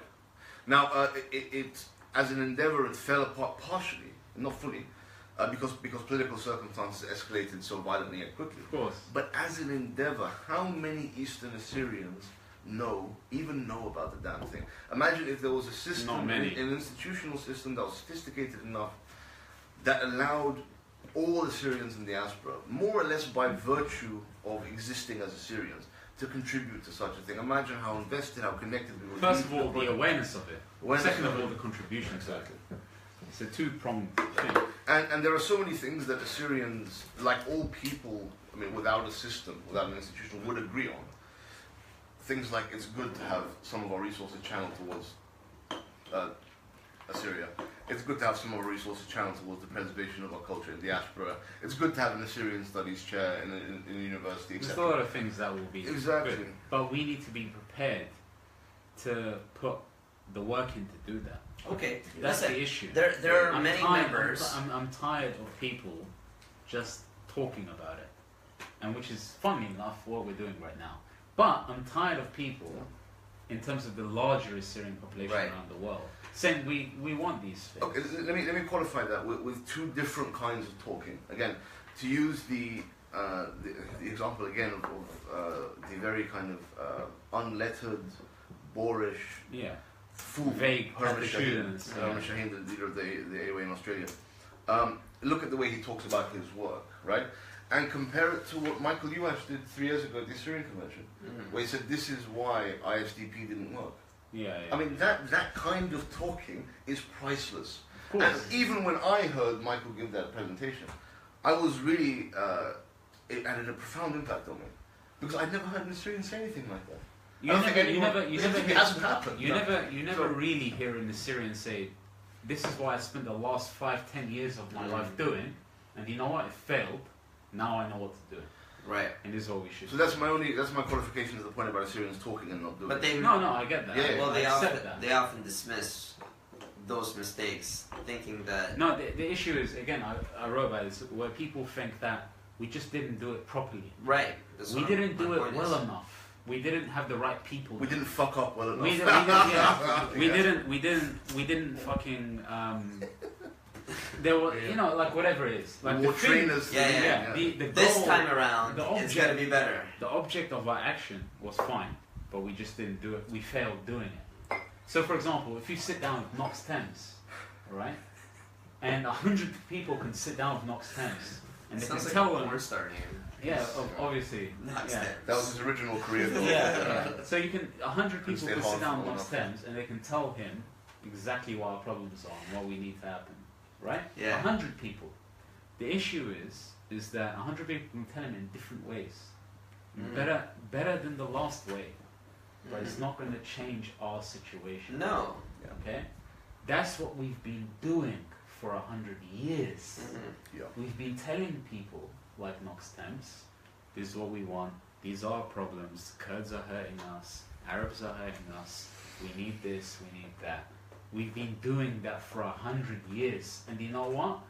The most poignant and important thing about that is, to me, is that we were doing that at a time when we had thousands of Assyrians with guns.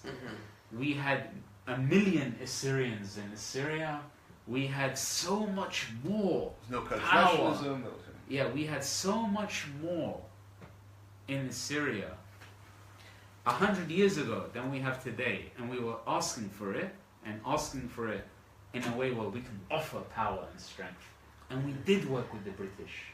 We worked with all these powers. We worked for them, just as the Kurds are doing now. So that brings us to what? And we still failed. Let me just very quickly, for the 15 viewers who are still so generously with us. Yeah. Right. If you have questions, send them to the chat, and they'll be channeled to us so we can develop them over the course of the next, say, half an hour. Keep in mind though, this is recorded, so anyone can watch this afterwards. They might bring up some things that we should discuss.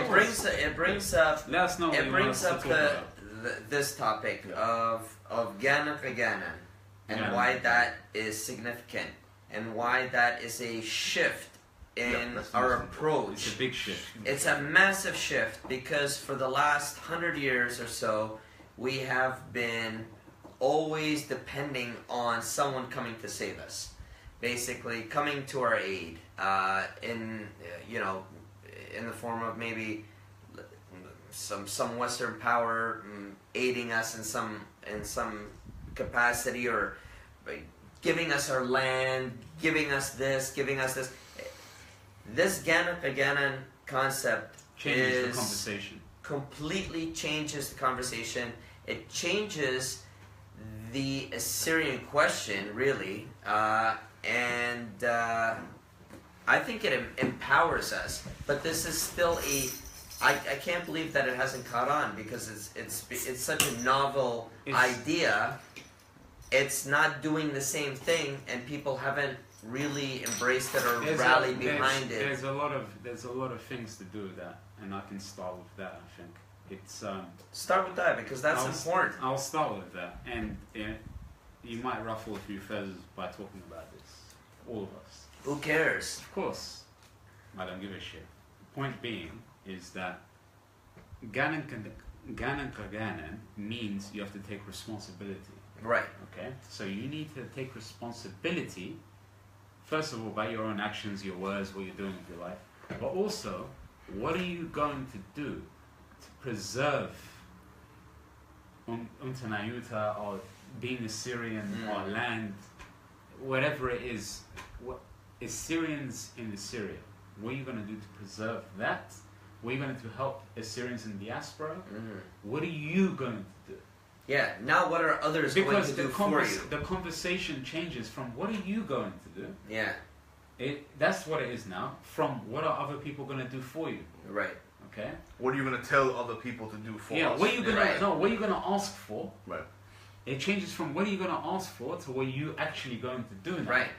Because now it's on you. And you know what? That plays a pivotal role in the success of the MPU. If you think about it, the MPU is really the embodiment of the Ganan mentality, because what it was is First of all, am I wrong in saying that the U.S. really doesn't give a shit about Assyrians? The U.S. cares about its own interest. It's not cliche. It cares about its own interest. I mean, Britain it doesn't have a negative or positive outlook on Syria. They're indifferent when it comes to the Assyrian cause. They're not pro-Assyrian cause by any means. The cause, there's no moral. They don't pro the Kurdish cause. No. It's just the American interest is what they're concerned about. Exactly. So what ended up happening was, when we set this MPU up, when I say we, I mean as Assyrians, when we established the MPU, and the U.S. forces saw this as an entity that, whose interests were parallel with the interests of the Americans, they ended up lending support. Yeah. Okay. And placing us under the umbrella of the Central Command. Thousands of Kurds picked up weapons in Syria, and the Americans thought, well, we can help them. Similar interests. Yeah. Let's qualify that only in a couple of ways. I mean, to begin with, the purpose of the institutional revolution that we're talking about is not finally to attract external support. Yeah. In the case of the MPU, and also just I've seen certain people, I've engaged certain people when I had Facebook on these questions, yearning for the day when the NPU was, for example, financed by Assyrians. It's absolutely and utterly bizarre. I mean, we can't finance academics to write a history of the Assyrian nation. Right.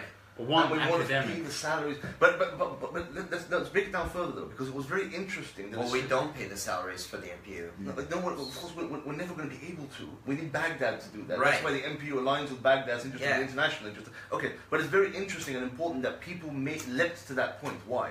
Because it shows that they got a glimpse, they got a taste of Gallant and Gallant. They were like, let's go even further. Now, they were wrong in a policy level, but the spirit was reasonable. Right. It was, look, we have something on the ground, we should really go for it. We should really support it directly, which I completely agree with, right?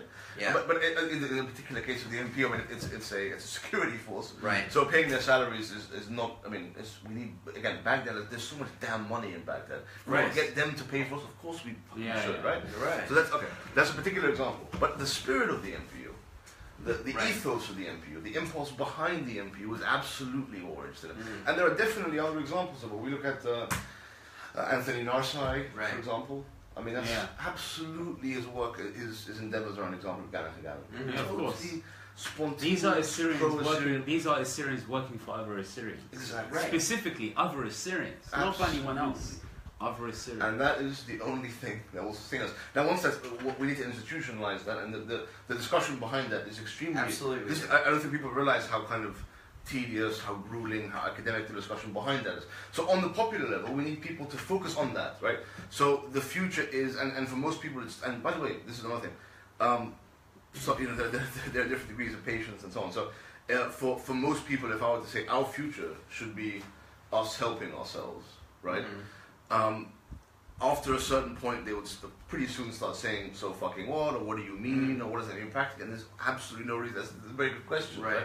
But even the expectation is a revelation. I mean, we need to spread the expectation, but the expectation is a minor thing, because once people see it happening, the point. and we put people in positions to empower us in the right ways, then it's self-evident that that's the best way forward. No, I mean, look, if people like, there's hardcore Assyrian nationalists that talk about Assyria and all of that, which we all totally were like, yes. Right. I mean, what countries do is they help their citizens. If you want to be an Assyrian, then you help other Assyrians. Right. Whatever way you want to talk about it, it doesn't matter. Like, you help other Assyrians. Yes. Wherever it can be, it doesn't matter. Is that they look after their own people.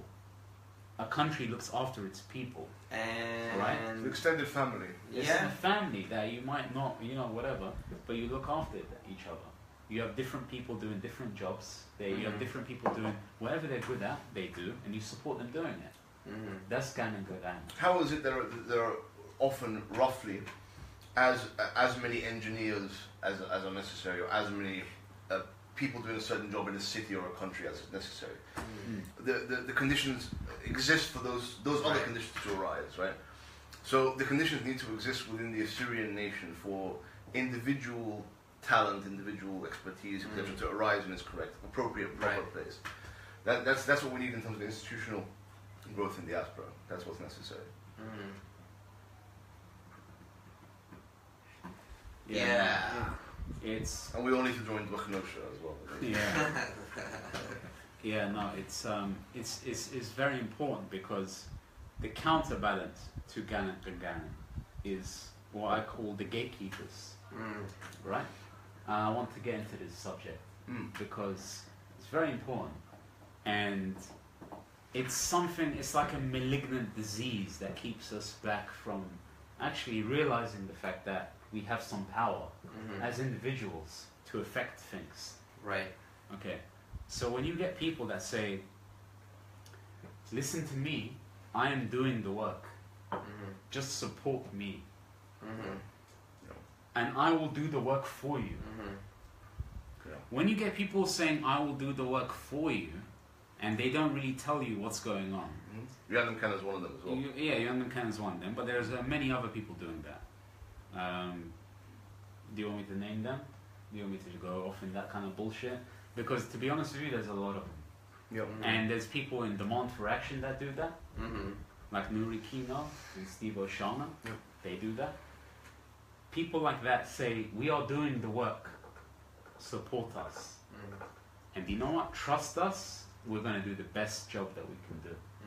They are the atypical, they are the gatekeepers. They are the things that are the antithesis. They're literally the opposite of what we need.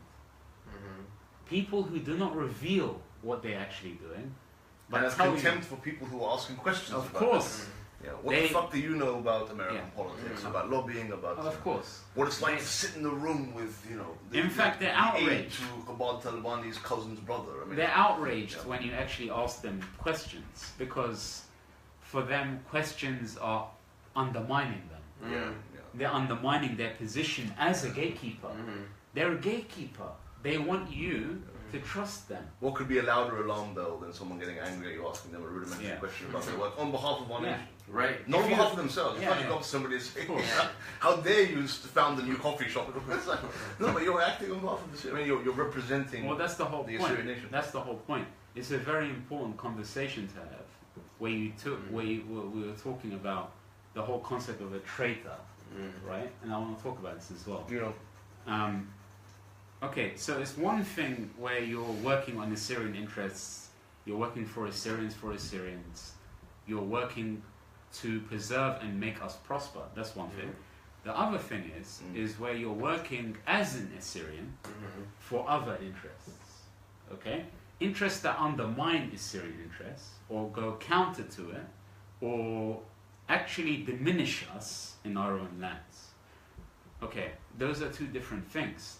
The key is, Assyrians can do both. Okay? So if you accept the fact that Assyrians can work for Assyrians, or Assyrians can work for Kurds or Arabs or anyone else, you accept the fact that, you know what, there are Assyrians that are genuinely working for Assyrians, and there are traitors. There are traitors. Okay, if you don't accept the fact that there are traitors, then where do we go from there? You don't need to read this. Just focus on what matters. Yeah, we don't need to continue that conversation there. If you do accept that there are traitors, you have to have some kind of criteria, and the criteria is just as I outlined. I outlined the fact that there are people that are doing X, Y, Z. So, if you're getting people that are sponsoring the Brussels event, that are inviting all these political parties that agree that Daesh and Nineveh should be in Kurdistan, and they're putting their name to it, what do you call those people? Traitors. What do you call them? Traitors. Traitors. Right. They betrayed their national. They're betraying. They're working for a cause that's antithetical to their own. They're traitors. They're actively hostile. They seek to destroy the Assyrians. Okay, so for a lot of people like Wissam Naoum, it's a joke. Wissam Naoum says there's a Kurdish agent, or I'm a fucking this or that. It doesn't matter. Point is that, for example, being a traitor is a joke for people like Wissam Naoum. Okay. And at the very moment that we're being actively betrayed as a nation. At the very moment that we're being betrayed. When there's not even in 2005 was kind of vague at the not even historical kind of weird, it's happening right now. Right. And people like Wissam Naoum is treating it as a joke. He's saying, you're a Kurdish agent, ha ha ha. For me, it's not a joke. For me, this is our future as a people. Okay? If you accept the fact there are traitors, I'm not going to take that as a joke. I'll take that very seriously. Sure. And I imagine a lot of people who care about Assyrians and their future will take it very seriously. I'm not going to make a joke about a traitor. That's a very serious thing to say about someone. I will only say someone is a traitor if I have absolute proof of it. Right. And the proof is in the pudding, as they say. Whatever you're going to make, I'm going to look at and think, what is this? This is not in our interests. Now, when I looked at the Brussels conference, it's not in our interests. People who are involved in the Brussels conference are traitors. Very simple. I don't have any problem saying that. Because you even have Louis Michael in the interview saying anyone who is involved in the Brussels conference, they agree that Nineveh Plain should be in Kurdistan. For me, traitor. Traitor. That's a traitor. That's the turncoat. People like Wissam Nawoum can laugh about it all they want, but that's a fucking traitor. And people like Wissam Nawoum can say whatever he wants and do whatever he wants. By the end of the day, I'm not going to take that lightly. I'm not going to laugh about it. It's a very serious issue. Yeah, and it's a very substantial division, by the way. It's not a petty division. It's not something that can be smoothed over. And at a certain point, there is no discussion about it. If demand for action, but there are people who are seriously invested in the annexation of the Nineveh Plains by Kurdistan, Assyrians. Of course, there are. And it's a fact. It's also a real debate. Not used, though. And it's a real debate. It's a real debate. Yeah. No, it's real debate. In other words, it's not something to be dismissed as a pointless, petty internal feud, right? Either it's a serious. It's not at all. Thing. Now, what makes it more obscure, what kind of smudges the contours of the whole thing, is that some people on the pro-Kurdistan side have sold the public the notion that they are not working for that cause, or that it's impossible to not work for that. Are supposed to be on the anti-Kurdish side, aren't actually anti-Kurdish. It's all a myth. So all this sophistry is to some degree successful because we have this strange sense of trust in ourselves, even though we are suspicious of ourselves in the wrong way and trustful of ourselves in the wrong way. So those things, that mentality, I think, has to change by building extremely robust pro-Assyrian institutions. That's the only way it will change. It's the only way it will change. It's the only way it will change, because then it's not Max Joseph in London saying there's a paper that came out and there's some crazy stuff in it and we shouldn't back it. It's an institution saying we've analyzed this paper and it's totally pro-KRG and we don't accept it and it's not in the interest of the Syrians. The issue is there's no institution doing that work. So it's left to individuals to do it. If you look at the Assyrian Federation of Sweden, and I'm describing it as before its recent travails, but nor am I saying that its recent travails mean that all the work is destroyed or anything. I'm simply not judging that whole complex matter. But if you look at that as a model of the kind of institutions we can, but what is successful insofar as those viewpoints that most Assyrians don't really hold, like the annexation of the Nineveh Plains by Kurdistan and so on, was simply marginalized by virtue of the critical mass of Assyrians coming together in an institutional, organized manner. So, insofar as most Assyrians were members of associations or members of the Federation directly, and the Federation had a particular stance on an issue, which is genuinely a pro-Assyrian stance. That's fine, They really did a good job in marginalizing those stray pro-Kurdistan voices. But this is the whole point. This is not a global position. We need to make that a global one. No, exactly. Which is what we're trying to do with Ghana. We're going to be doing that. That's right. But we have to do that. Yeah, but it also means respecting work that's been done locally insofar as it's that kind of work. But if you look at organizations like the Assyrian Parliament or Demand for Action, part of the premise of those organizations was and is that our organizations have failed, right? I mean, of course, whenever someone says that, you have to ask, what does that mean? Because that can mean all kinds of things. Of course, okay. But therefore, we need to transcend them, and we need to act as if they're not there, because we have, we have. We're asserting ourselves. We met with this guy. We're asserting ourselves as something that's better, that's more advanced, or whatever it is. Where the issue is that's not the issue, because there are organizations doing good work in isolation. Right. That shouldn't continue that way. Right. And no, I think it shouldn't. No, and I think the dream is to have, you know, as I've discussed elsewhere, to have this situation where the periphery, you know, the wolf is as strong as the pack. The pack is as strong as the wolf, right? So the periphery and the local is strengthened and made more robust by the global. The global is made more robust by the local. They feed into each other. They feed into constantly, in a constant interplay. And as I said, you know, there are really the only thing we lack, and it's the most important thing, obviously, but it's as long as you're aware of it, you can work around it to the greatest possible extent, is territory. So there are all kinds of things that having a country enables you to do when it comes to organizing citizens, right? Of course, which we don't have now. But that's only part of the story, because we have these models of the Armenians who, as most Assyrians, just to kind of raise the morale of Assyrians to some extent. To be clear, Armenians have lived as cosmopolitan Europeans for centuries. Centuries. So one of the organizations that we were looking at, that's worth studying and looking at, it was founded by Armenians in 1903 in Cairo. Right now, the idea that Assyrians could establish anything in Cairo, so that's what I mean. So the resources and the time is there, and the principles are the ones that we've discussed. I mean, the principles are the ones that we are disseminating and that we know are true. Yeah. But by the way, I mean, you know, there are always going to be frauds and charlatans and so on. But I mean, and we should recognize them as for such. For sure. And we should be honest about it. Yeah, and honest about the fact that we can't truly. I mean, we can effectively diminish their capacity to do harm, but we can't get rid of them permanently. But yes, we can marginalize them to the point where they're relegated to the place they should be afforded. So, for some reason, no one seems to be interested in asking us questions. That's fine. So, if there are any, though, we'll take them. But yeah, I'm just going to make certain that there aren't, and then we can say goodbye.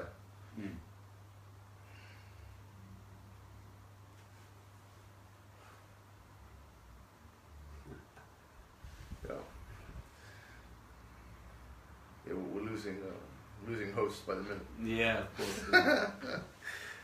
بس ريفرش له. Yeah.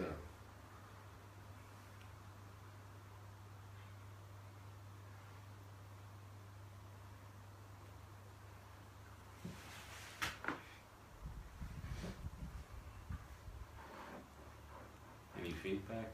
Yeah, I'm just awaiting. I'm just looking to make sure that I can. No, finish. No, I'm asking our helper. Okay. There aren't any questions, so that's fine. Yeah, we can close it. Yeah, we'll close. Thank you for watching, and thank Roosh for hosting. And again, I mean, Roosh has done fantastic, amazing work, and on exactly the principles that we all. There's actually in the middle of. I'll finish saying what I was going to say. On exactly the principles that we've just discussed. Roosh is a beautiful illustration of all those principles. There's been an urgent interruption, so we'll see what. Hold on. Okay. Seems to be very important. Maybe Romeo Hakari is watching. Romeo Hakari. Something like that. Maybe Steve Oshana, you know? Who knows? Oh, okay. More okay, what gives you both hope? Hope? Yeah. Having established all this kind of pompous shit about we don't need hope and we're above, fuck all that. Let's pretend like we didn't say any of that complex bullshit. What gives us hope? What gives you hope? Now, for me, what gives me hope is that I constantly get messages from Assyrians that I don't know. On Twitter, on whatever it is, doesn't matter what platform. And they ask me questions. Whether it is about my writing or about issues or news or whatever it is. They ask me questions about what's happening or what do I think or what's going on. Now, that gives me hope. And for me, it's sometimes I'm annoyed by them, obviously, because I'm busy, whatever, I don't care. But the issue is that when Assyrians are asking questions, I immediately feel hope because they're curious. They want answers to questions. Now, for me, and I've always believed this when it comes to Assyrians and Suraya and whatever work that involves Umtanayuta is that we always have the truth on our side. We always have the fact that those lands are our lands.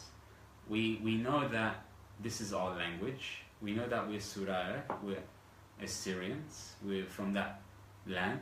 We are the people of that land. And when Assyrians are getting curious, so when Assyrians are asking questions, it gives me hope. The fact that an Assyrian asks a question, for me, it's incredible, because so many Assyrians don't ask questions. So many normal people, doesn't matter where you're from, who you are, they don't ask questions. They don't care about what's going on in the world. They don't care about politics. They don't care about the future. But when Suraya Baqar Khamindi Qayati, I immediately feel I have to answer it. I might not be the best person to, I might not have the answer, but what I do feel is that they want one, and that's very important for me, because that's how I feel. There's lots of questions that I have that I don't have the answer to, and for me, what keeps me going is that I feel like I have to keep asking things. Questions, I want to know what's the best way to do this. I want to know what's the best way to make sure Assyrians live and prosper in our lands. These are all questions. As long as Assyrians are asking these questions, we can find the answers, but we have to find them. Suraya, together. We have to do this together. Rush is about this. So when Martin was thanking Rush started out as Rush is wake up. You need to ask these things. You need to have the tahman to do this. A lot of it is independent. You have to do it on your own, a lot of it. When you have to ask questions, you have to read, you have to do these things. But a lot of it is connecting with other Assyrians.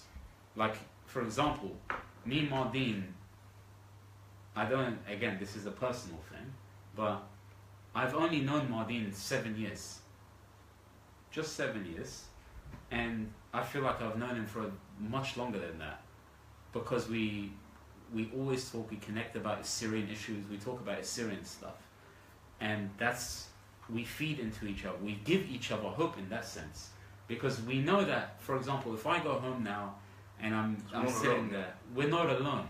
I know I'm not alone because Mardin's here. And I know that he's thinking about this.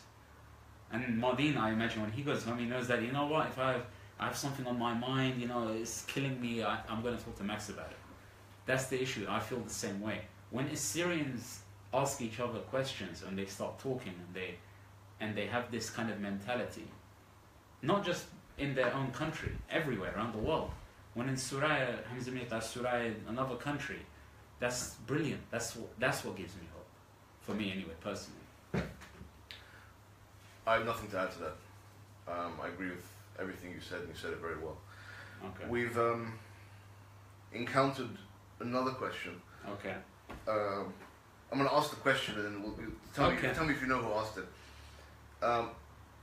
After the completion of the ISF campaigns in Nimba province, do you fear Baghdad's support for the MP will dry up, or does the central government see enough benefit in supporting them long term?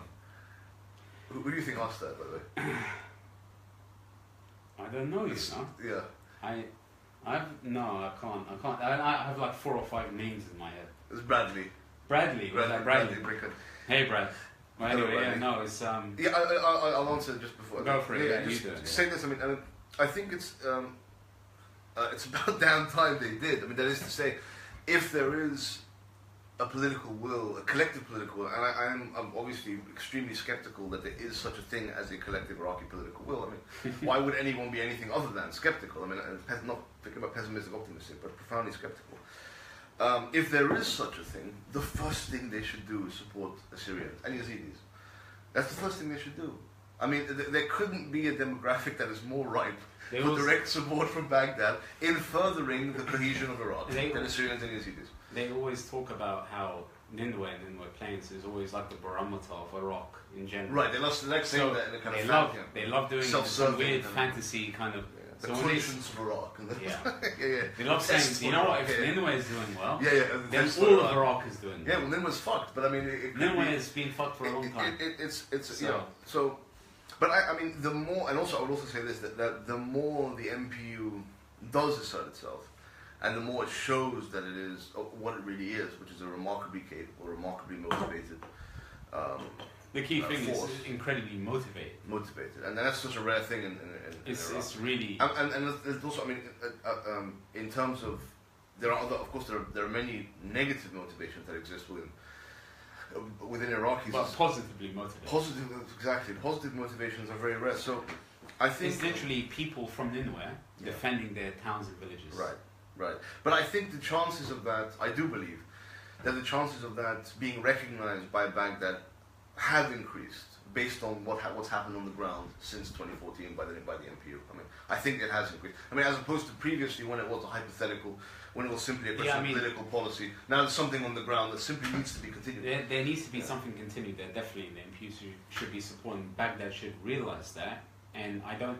Again, it's a case of what they do with that, right? Yeah. The key for me is the whole northern Nineveh plain situation. Right. So that's a completely different political disaster. And the issue with that is that the KRG is involved in the decision-making process, the military formation, organization of the Nineveh Plains. Right. They have been brought into the whole organizational structure, the military map of Nineveh. And that was a decision not made by Iraq, but also made by the coalition forces, by the US, by everyone else. Right. So the KRG effectively has a say in what happens in Nineveh, and that say is supported by Western forces.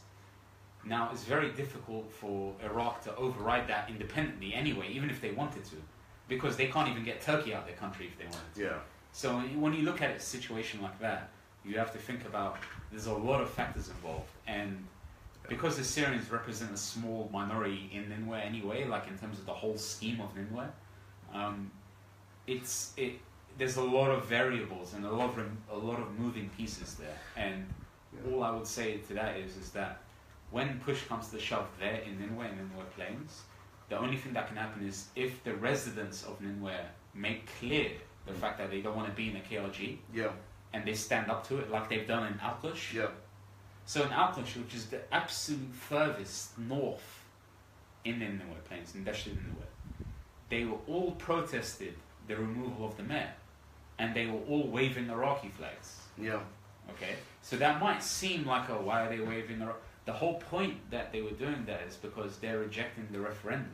They're rejecting the whole Kurdistani element of the position of the mayor. They recognize that they can exist with a direct vertical link to Baghdad, but the KRG thing is about subjugation and humiliation and conquest. Of course. That's what they recognize. Of course. The whole KRG thing is, I'm going to appoint a KDP member to be your overruler.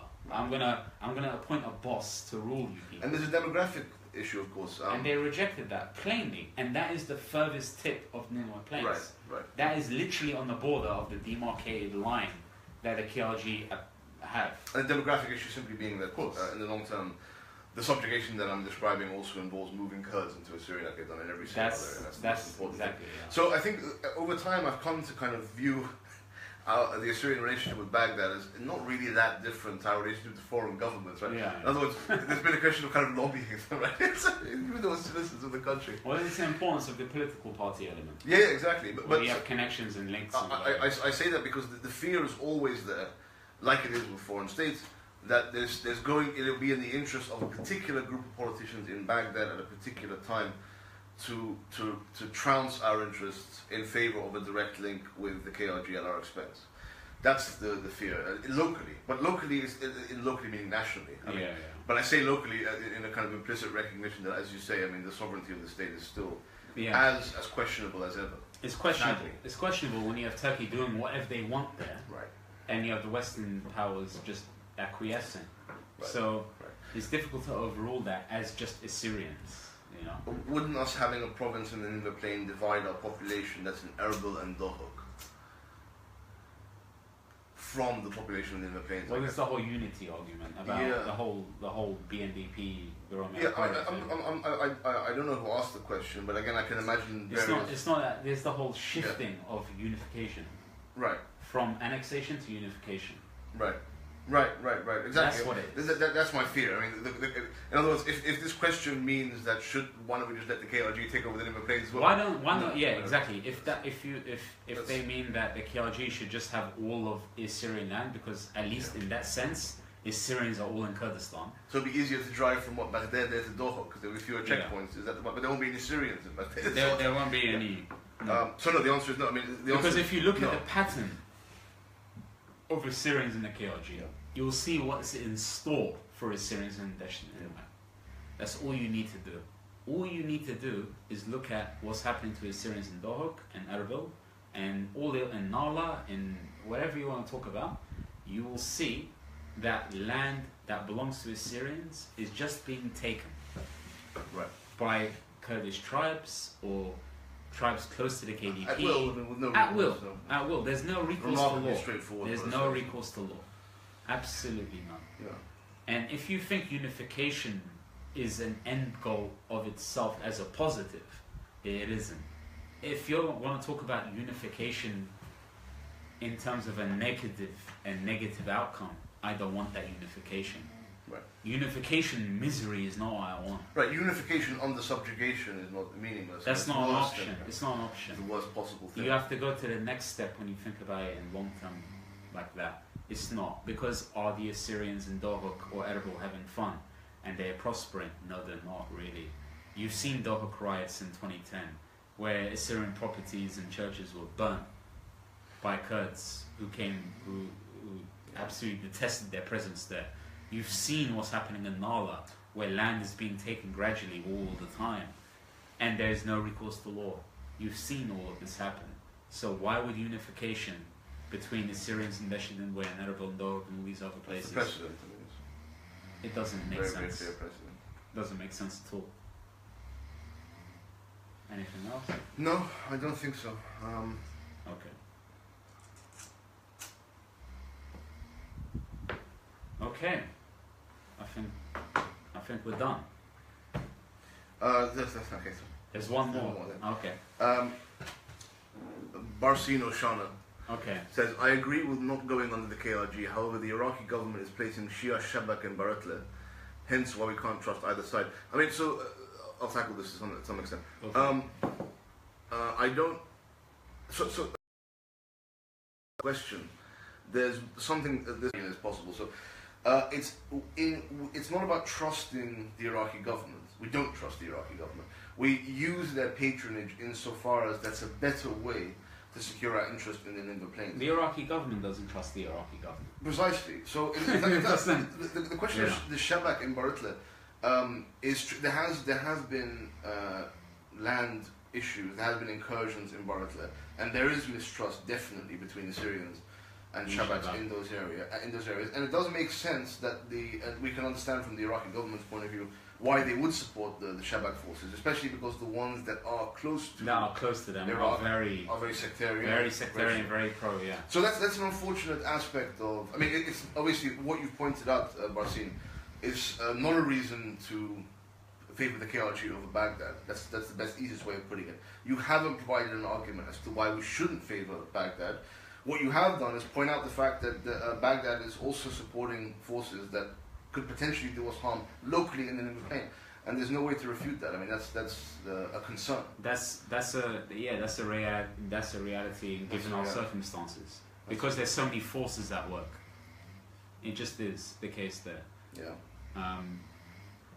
There's no other way to. I mean, there's no way to resolve that really. Yeah. In terms of we're going to say, okay, we don't agree with the Shabak militia. We're just going to open conflict with them. If there was a genuinely wholly positive patron, we wouldn't be in this fucking mess to begin with. Yeah. Right? I mean, it would be, if there was an Iraqi state, we wouldn't need to seek support from the Iraqi state. Yeah. So because it'd be functioning, and that whole conflict wouldn't exist. Oh, yeah. Okay, so. Yeah, thank you again, and just to recap, just in case people watch the end of this, thank you to the audience, thank you to Roosh, and all Assyrians who are interested we are friends of all free-thinking Assyrians, all independent-minded Assyrians, all Assyrians who have genuine questions and concerns and motivations relating to the survival and flourishing of our people. So, and we know there are so many of you out there. And it's partially through Rouge that we know that, actually. Yeah, exactly. And that's been incredibly important. As we were saying in the case of, say, Michael Uash, simply providing an honest account of his own actions. That was what so many of us felt in diaspora when we saw Noel and others talking about the situation in Iraq. We were It was extraordinary to see someone speaking directly to us. And to other Assyrians. It was amazing. And that's what what we're doing is a tribute to that, in a sense. And we're just doing our own version of that. I remember that very clearly when Noel was speaking to us directly. He was holding a camera phone in the car, and he was just talking to us. For I don't know, half an hour, 40 minutes, and he was just talking, and he was saying, we need to wake up here, in our heads. We need to wake up here. Singing and dancing at Indiana, it's in here. We need to wake up. So we definitely believe in all of that, and it made a big effect on that. It made a big impression on us. So we wanted to do a tribute to that and do this video. So exactly. So in our own way. In our own way. Exactly. Vulgar way. In our own vulgar way. So it's an Rob Basimo, push. Rob Basimo, push Pshan.